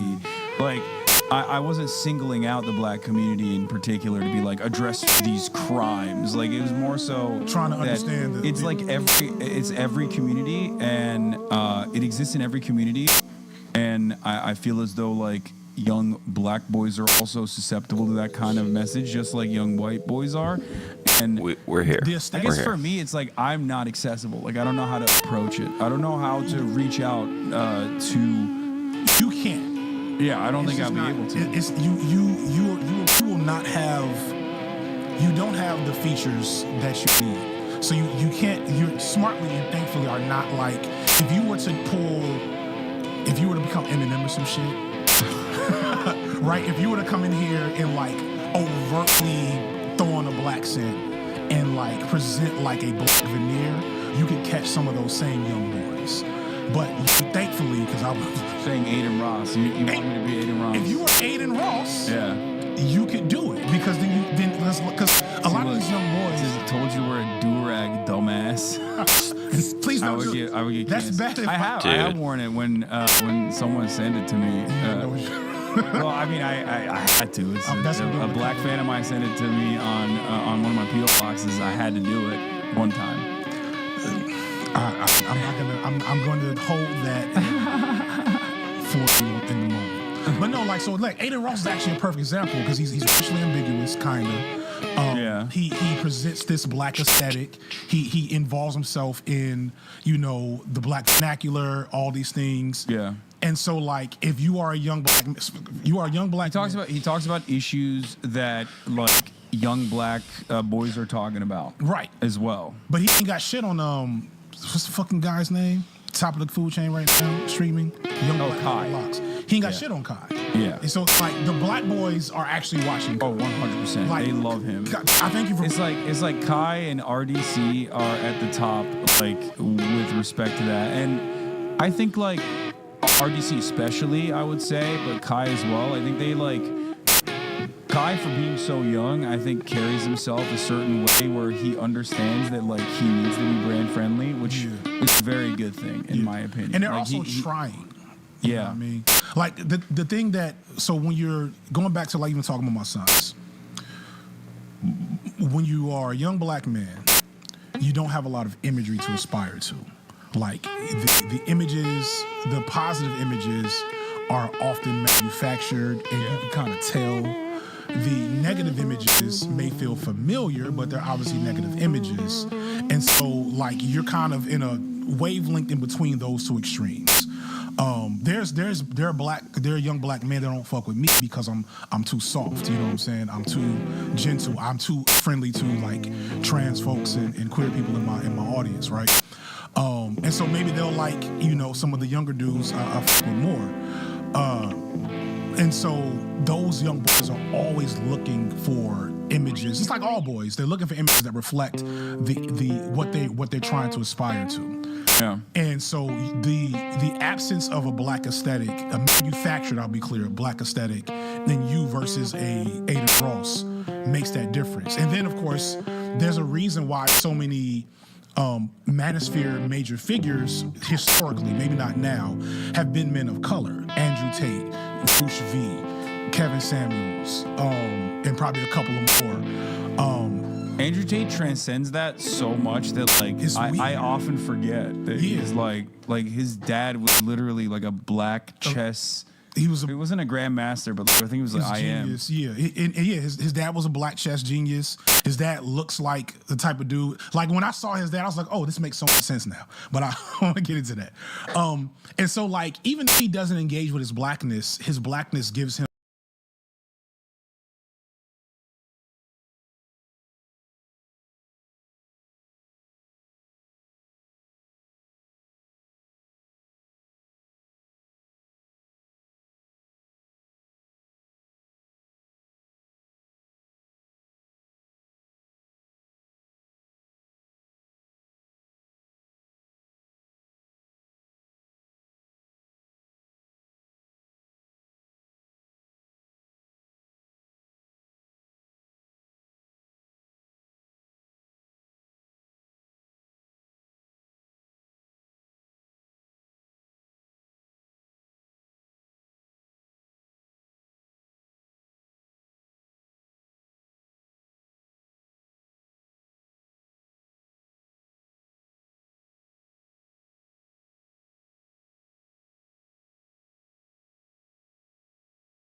other person here, but it's a problem.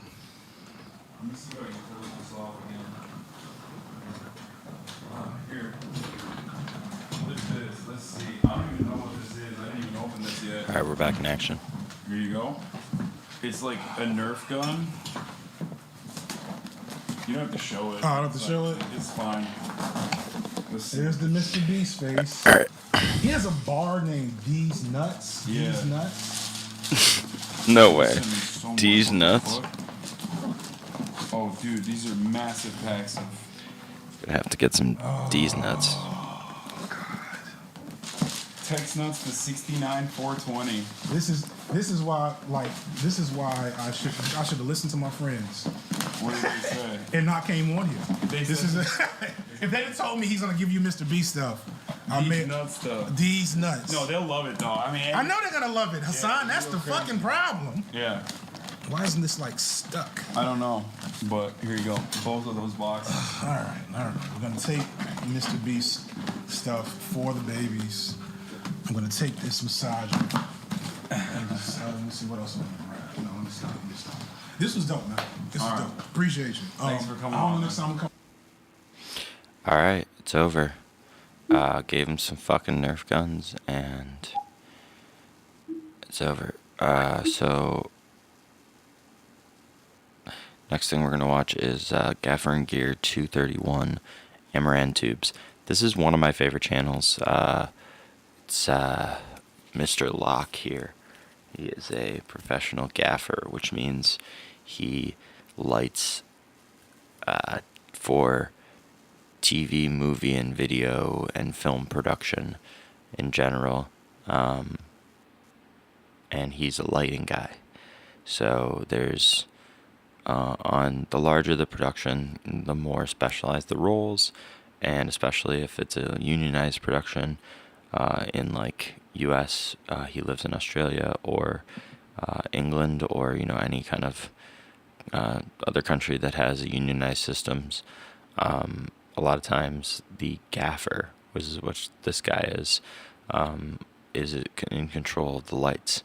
And while the cinematographer, which you might be a little bit more familiar with, might be like working with the gaffer, a lot of times the gaffer is not only in charge of the lights, which he is just an expert on lighting, but also design, help with, or do a lot of the heavy lifting on setting up and figuring out the design of the lighting for whatever shots are needed. So he is constantly reviewing different professional lighting sets, and as things have popped off with Aperture, sort of bringing the market into the prosumer level, he's been testing a lot of different units. So if you don't follow him and you're someone that makes any kind of content, you should. Gaffer and Gear, and if you like lighting, you should definitely follow him. Andrew Locke here. He has a wealth of knowledge on his channel, but we're watching one of his newest videos on Amaran tubes because these are something that we've been looking to add to our kit. Let's check it out. Hi everybody, in today's episode of Gaffer and Gear, we're going to be taking a look I'm at mostly the gonna different shut up. Amaran tubes by Aperture.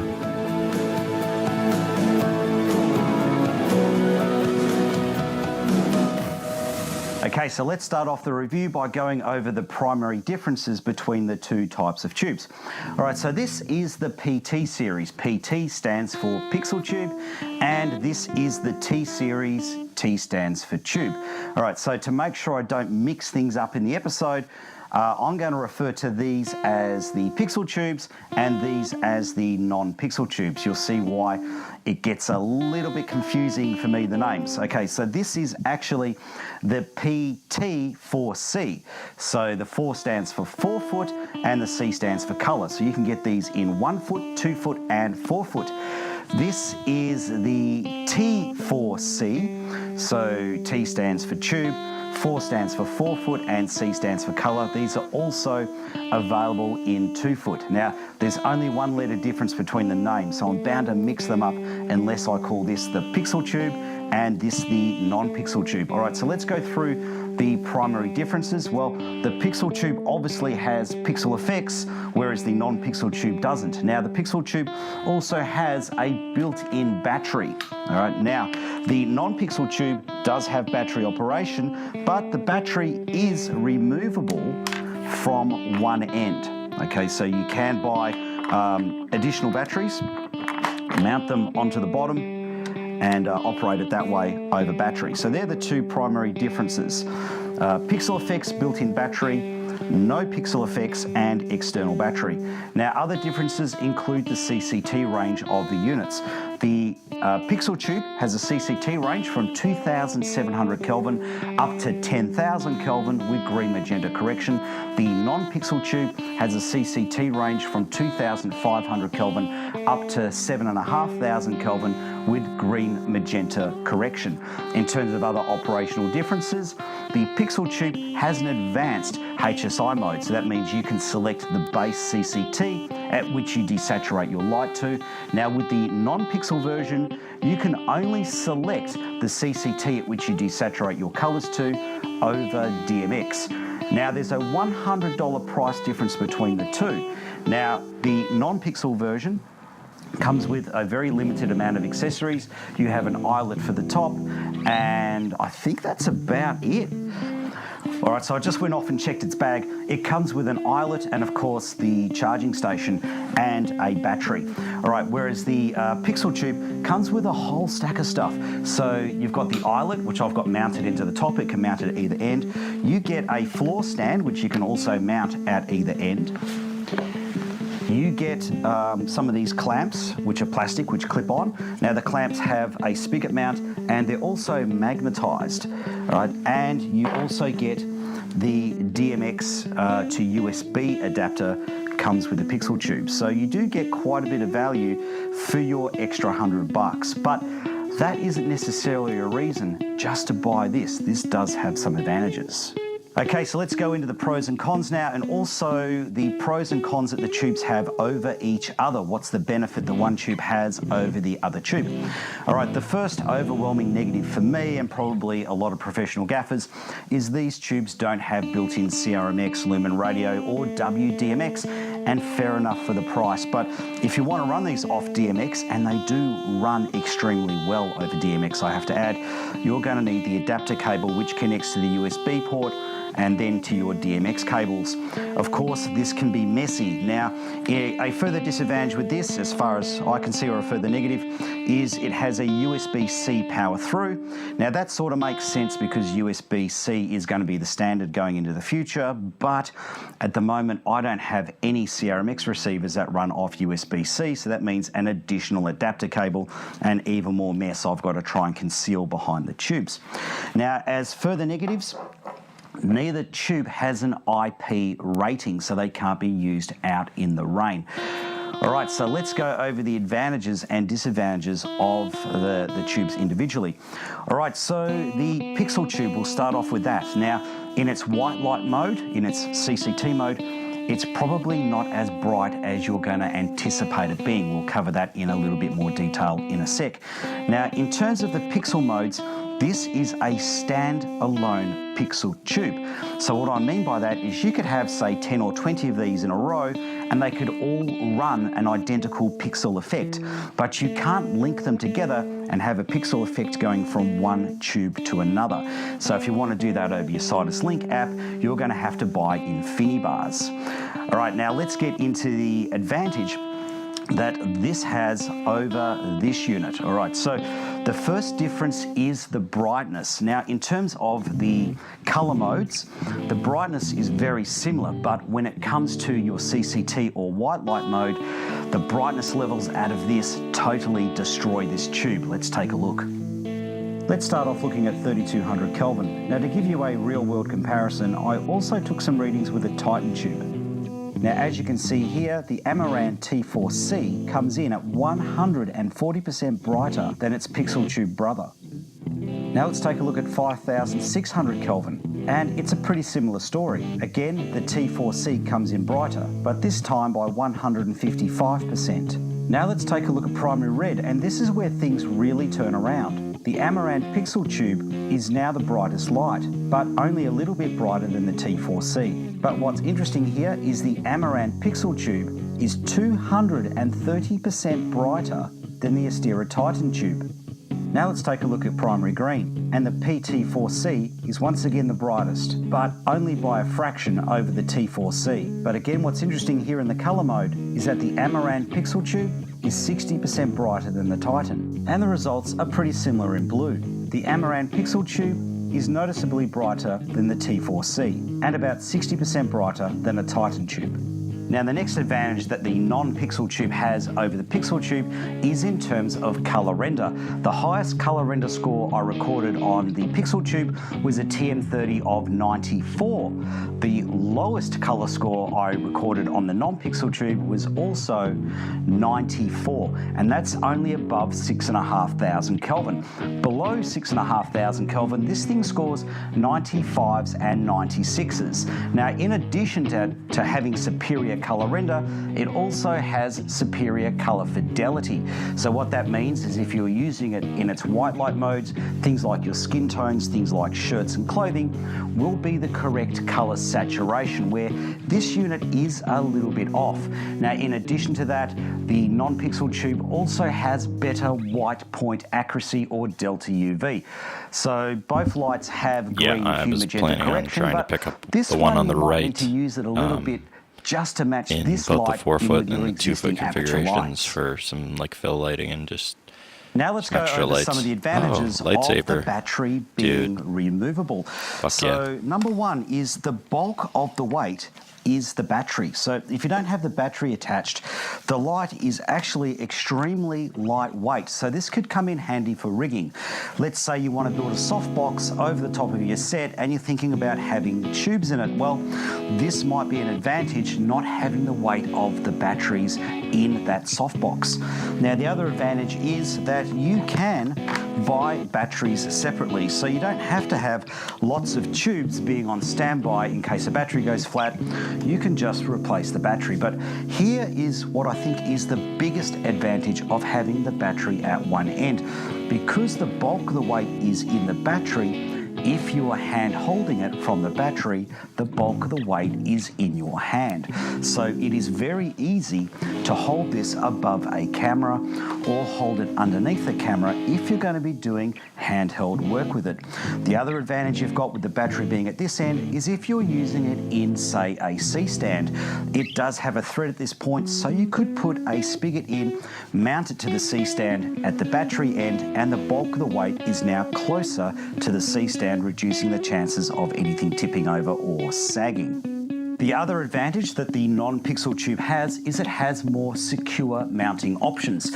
You've got a thread at the top, you've got a thread at the bottom of the battery, and on the back you've got 3 threaded points that also have the RE pins. Now, in addition to that, there's a nano rail across the back, and Aputure now have a nano rail spigot. So you can mount this onto the back of the light, position it where you'd like to position it, and then lock it into place. Now, I'm just going to show you a quick tip for helping you mount this to the centre of gravity. So with the battery attached, the weight is very much off to one side. So here's a little trick you can do. Place the tube lightly in your hands and bring your hands closer together. The hand which has the least amount of weight on it will slip, and the hand that has the most amount of weight on it will stick. And you will eventually find the centre of gravity. So if I wanted to mount that nano pin into the centre of gravity, I would mount it at this point.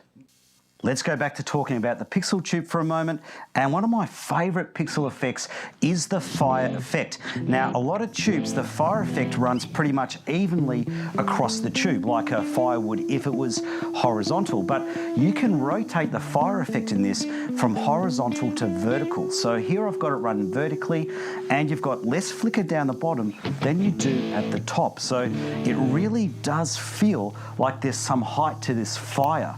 I've got less flicker on my body and more flicker at my head, and that would be the case if I had a flame that was this high. So that is a pretty cool feature. Okay, let's go through how much things cost and what you get for your money. So we'll start off with the non-pixel versions first. That's the T series. Okay, so you can get a 2-foot kit. Now they sell in singles. I can't find any doubles or quad kits. Now the single kit sells for $199 and I've seen it listed for 297 Australian dollars. In terms of optional extras that are designed just to fit this, you can get a grid which is $45. We'll cover the other accessories in a second when we do the 4-foot tube. All right, so the 4-foot kit, that sells for $329 and I've seen it listed at an average price in Australia at $534. So we'll just go through the kit. You get a power supply, which is also your battery charger. You get your regional power cable with an IEC lead at the other end, which plugs into your charger. You get an eyelet, which you can stick at either end of the tube for rigging. You get a battery. And of course, you get the tube. All right, let's take a look at the tube. The back of the tube is a metal construction. Now the edges of the tube are metal and have threads for mounting. They also have some flattened edges to stop the tube from rolling around and allowing you to position an angle. However, one side doesn't work because the power outlet sticks out further than the flat piece. And the other side doesn't work all that well. Any vibration or movement and the tube will roll onto its back. Now the battery has a very secure locking system. Just twist it and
it's locked. To unlock it, press the silver button in and twist it the opposite direction. Plug the cable in, I want to play bass and for a you're minute. ready to turn on. No, Now there's nothing resist. too flash about the user interface. It's got a simple black and white screen, a roller If you're to hanging out select with your us, we mode or are parameter, Just coming back, we're watching Gaffer and Gear 231 by Gaffer and Gear. He's a professional gaffer that lives in Australia. He's going over the Amaran tubes. These are LED lights that are in tube format by Aperture. Super popular. If you own Aperture stuff, you might own them. If you don't, you've probably heard of them if you're a video creator, any kind of content creator that uses a lot of lights. So we're checking them out. You can check them out with us. We're thinking of, trying to pick up one of these two, and they're both interesting. There's the pixel tubes and then the regular tubes. You can go back and watch. We were watching earlier, but it sounds like pixels tubes have more features, like can do more technically, with like programs and like trying to do like the pixely stuff with it. But as far as like brightness and traditional lighting, the other tubes, the first versions they put out seem to be the brightest and the most color accurate and have the most like mounting options and battery options. So that sounds like up our alley because we're looking for like one or two fill lights to purchase, to pick up. Well, again, I don't know how else you pick them up besides purchasing. Let's keep going. And once you've selected your motor parameter, just press the roller down. To go back one level in the menu system, you can press the back button, or to go back to the menu homepage, you can press the menu button. In terms of operating modes, you've got CCT, HSI, gels. Now the gels library isn't too flash, it's just primary, secondary colours and CTOs and CTBs. You've got your standard effects. The next item is custom effects, then DMX. Frequency set, so you can adjust in 100 Hertz if you're trying to get around rolling shutter issues at high speed. Next is your battery settings. So you can have normal, set it for a 2-hour duration, 4-hour duration, 6-hour duration, 8-hour duration. So this basically reduces the brightness to ensure that you're going to get ample run time for your setup. Next in the menu is screen on-off time, Bluetooth reset for the phone app. You can change the language, that's always fun. Got factory reset, product info, and exit. Now, in terms of optional extras for this, you can get this 45-degree grid, which sells for $69 US and folds in half for storage. It does a pretty good job. Now, the grid separates at the center. As usual, playing from the Hal Leonard Guitar Method book, that's below me. I'm playing some exercises right now. I'm on page 14 playing orally. Keep going. Sorry, Mr. Luck. We'll let you keep going with this review.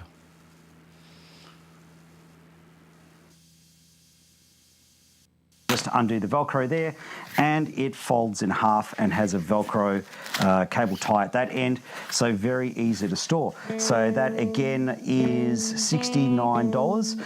Now you can get the clamp, that's $29 US, and that's made of solid metal, and you can also get the DMX cable for the same price. Now additional batteries, $85 US, I've seen them listed for 145 Australian dollars. And these are 5,200 milliamp hour batteries. Okay, now let's have a look at the pixel tubes now. That's the PT series. Now the 1 foot, that's the PT1C, that sells for about 140 US dollars or about 200 Australian dollars.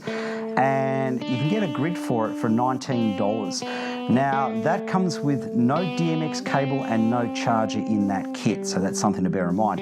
Okay, we have the double kit here. So the double kit sells for about 600 US dollars, about 850 Australian dollars. I'm not going to go into too much detail because it's pretty much the same as the 4 foot kit, but I will just show you this. The 2 tubes are packed in on top, and then underneath here, all of the other accessories and bits and pieces. So it is very well packed into the kit. Now let's take a look into the 4 foot kit. Okay, so the tubes are in individual sections in one half of the kit. And in the other half of the kit, you've got a lot of pouches there.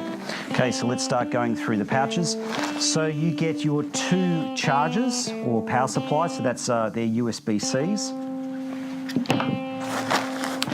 You get 2 DMX cables. You get 2 of the floor stands. What else have we got in here? You get Allen keys. I don't know what the Allen keys are for. This guy goes so thoroughly You get through 2 of everything. the It's fucking eyelets, amazing. The steel eyelets that go onto the ends. And you get 4 of the clamps that clip onto the lights. Now the clamps have threads for your spigots as well as magnets. Now I'm just going to show you a closer look at these clamps. So the only thing that sort of concerns me with these clamps is there is a little bit of play in them. Okay, and if you were rigging them, say, upside down onto a ceiling, I would be a little bit worried about them coming loose. But there is enough space in here that you could feed something like a cable tie through. So if you're mounting it to a ceiling, I would definitely feed like a cable tie as a secondary source to make sure that the light doesn't come out of the clamp. I think the magnets will do a pretty good job of securing the light and clamp into place. Now, with the exception of the end caps, the whole tube is a plastic construction. Now, from beta testing these tubes, I can tell you that if you stand on them, they crack, but they don't shatter, indicating that they do have some solid structure in there somewhere. Now, the end caps are made from solid metal and are threaded, and they are sold with a thread adapter mounted. The ends Did of you the just tube stand on have them on flat edges purpose? to allow you to angle the tube to a desired position. You've got a USB-C port that is for DMX in and out, charging the battery and running it off AC power. When you plug a charger in, you are in no doubt as to whether it's charging or not, and it clearly displays the percentage of charge that's in the battery. If the light is functioning correctly, you'll have a blue light here. If the light is charging, you'll have a red light here. To turn the light on, long press the on button. Now the menu system by default will go to the last mode of operation that you had set. Over here we have our back button and our menu button. To go to the menu system, press the menu button. There are 2 layers of menu. Here we have our operation modes, and if I press the menu again, we go to our background or system settings. If you press it a 3rd time, it'll go to the mode of operation that you're currently running in. Let's go back to the menu. Now to select my mode of operation, I use the up and down arrows and press OK. Red is the option that is currently selected. Let's select our CCT mode by hitting OK. Now the parameters that these buttons operate is highlighted in grey. Now this grey can be very hard to see if there are any reflections on the screen at all. If I toggle up and down using the arrow buttons, you can see I'm changing the parameter that I've got selected. Now to select my intensity here, I hit OK.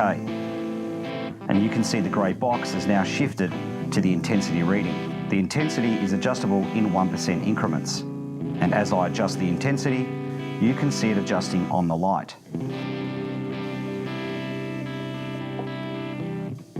The same logic applies for the HSI mode, but it does not apply for the effects modes. Let's select Pixel Effect and hit OK. Now I want to select 2 pixel chase, so I'm going to scroll to that and hit OK. Now at the moment the intensity is set to 0, so I select my intensity and dial that up. But I have no brightness running through the tube yet because I haven't hit OK.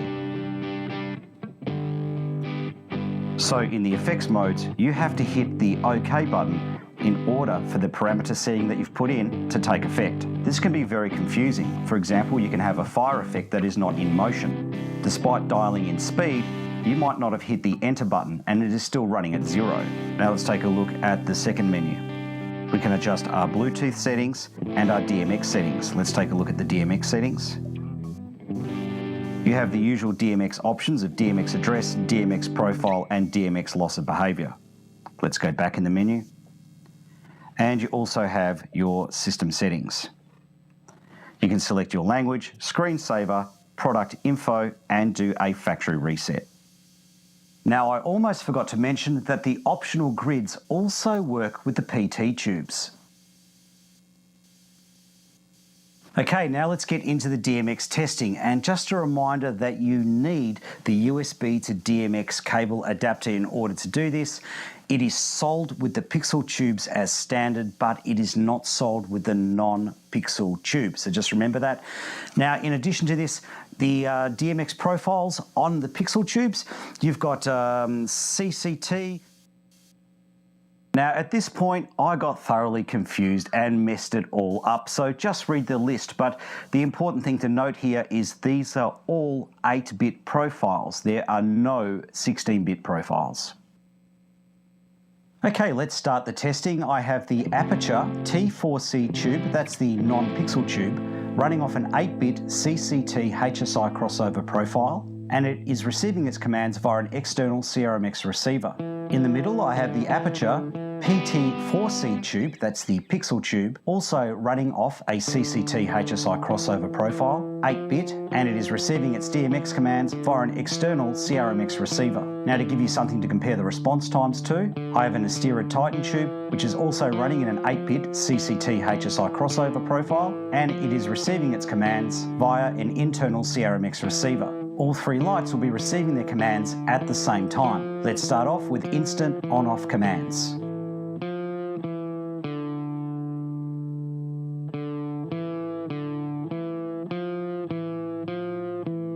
Now let's have a look at some half-second cues.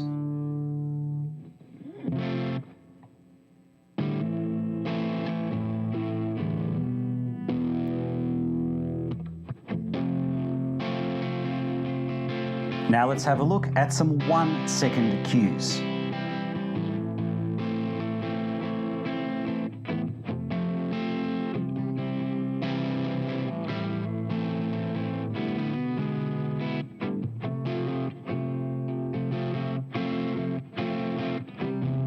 Now let's take a look at some 2.5-second cues.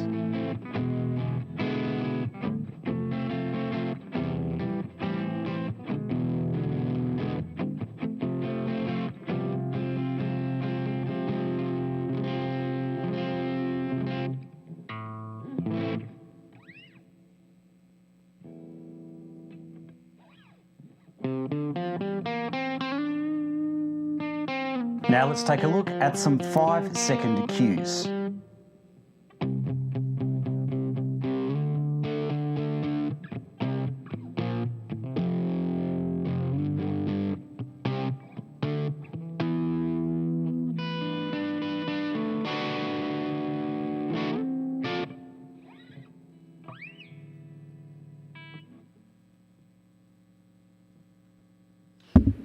We're on page 15 right now. This is a pretty dry part of the video. They're doing DMX testing, which is wireless or wired control of the lights.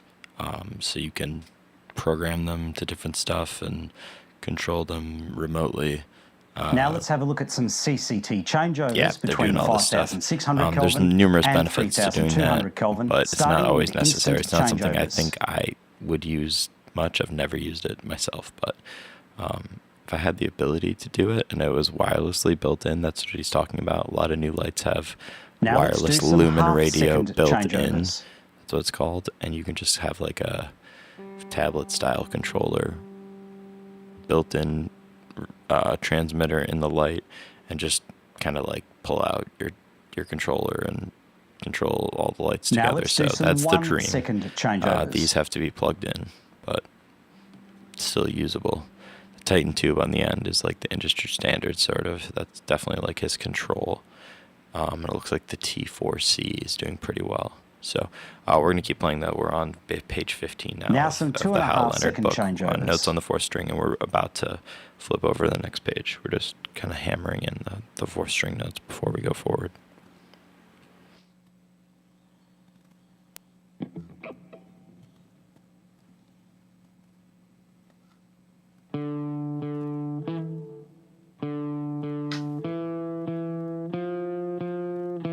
And now for some 5-second changeovers.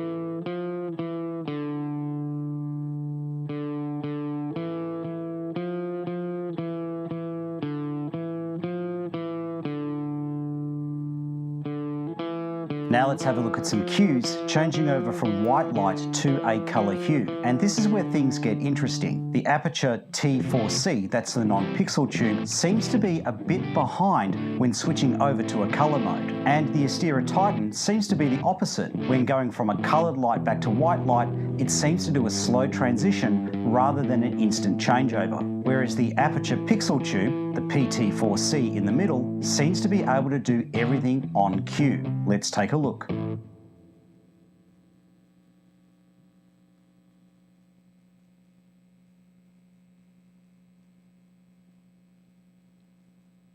Now let's have a look at some half-second crossovers. Now the Aputure tubes seem to be running to a linear crossover, whereas the Titan tubes seem to be a bit slow on the transition to start with and then ramp up towards the end.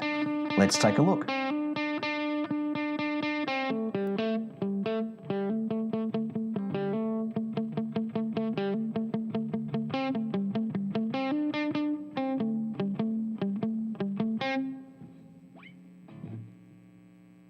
Now let's have a look at a 1 second cue.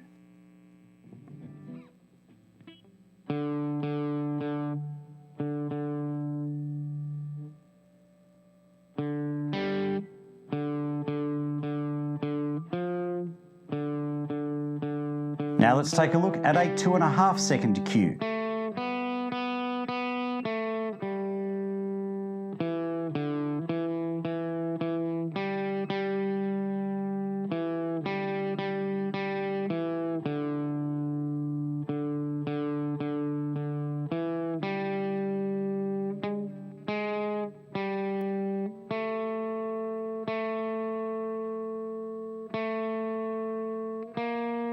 Now let's take a look at a 5 second cue.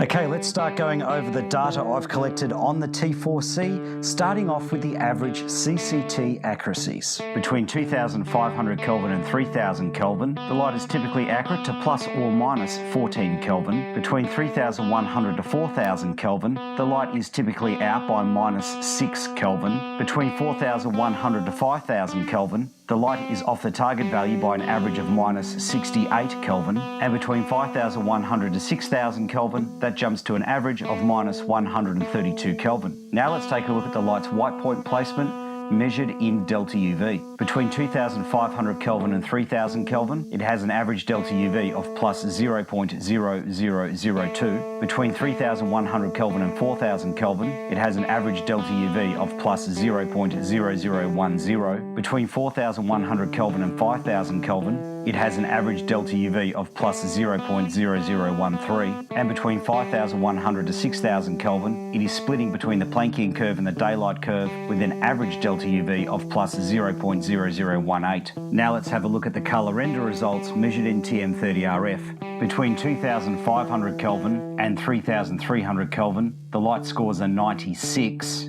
From 3400 Kelvin up to 6000 Kelvin, the light scores are 95. Let's take a closer look now at some of the kelvins on the T4C, starting off with the lowest kelvin that we can dial in. When I dialed in 2500 Kelvin, I got 2518. The TM30 colour render results were 96% average colour accuracy with an average 102% colour saturation. With the CRI scores, only R11 is below 90. Here is the spectrum distribution. And the white point was very accurate with a delta UV of plus 0.0002. Alright, this is getting insanely dry. We wanted to thank everyone for joining the broadcast today. If you're on Twitch or if you're on YouTube, thank you. Please subscribe on either of those and hit the bell notification if you're on YouTube so you can be notified when we go live. Sometimes we do sporadically go live later in the day. Actually, very often we do, because we do stream very early in the morning. So it's time to get up, get going. Thank you for joining us. We love you. We'll be here tomorrow, bright and early, for more guitar and videos and hanging out. Share this with anyone you think would appreciate it, our channel, and we'll see you in the morning. Well, tomorrow morning. It's already in the morning. It's early.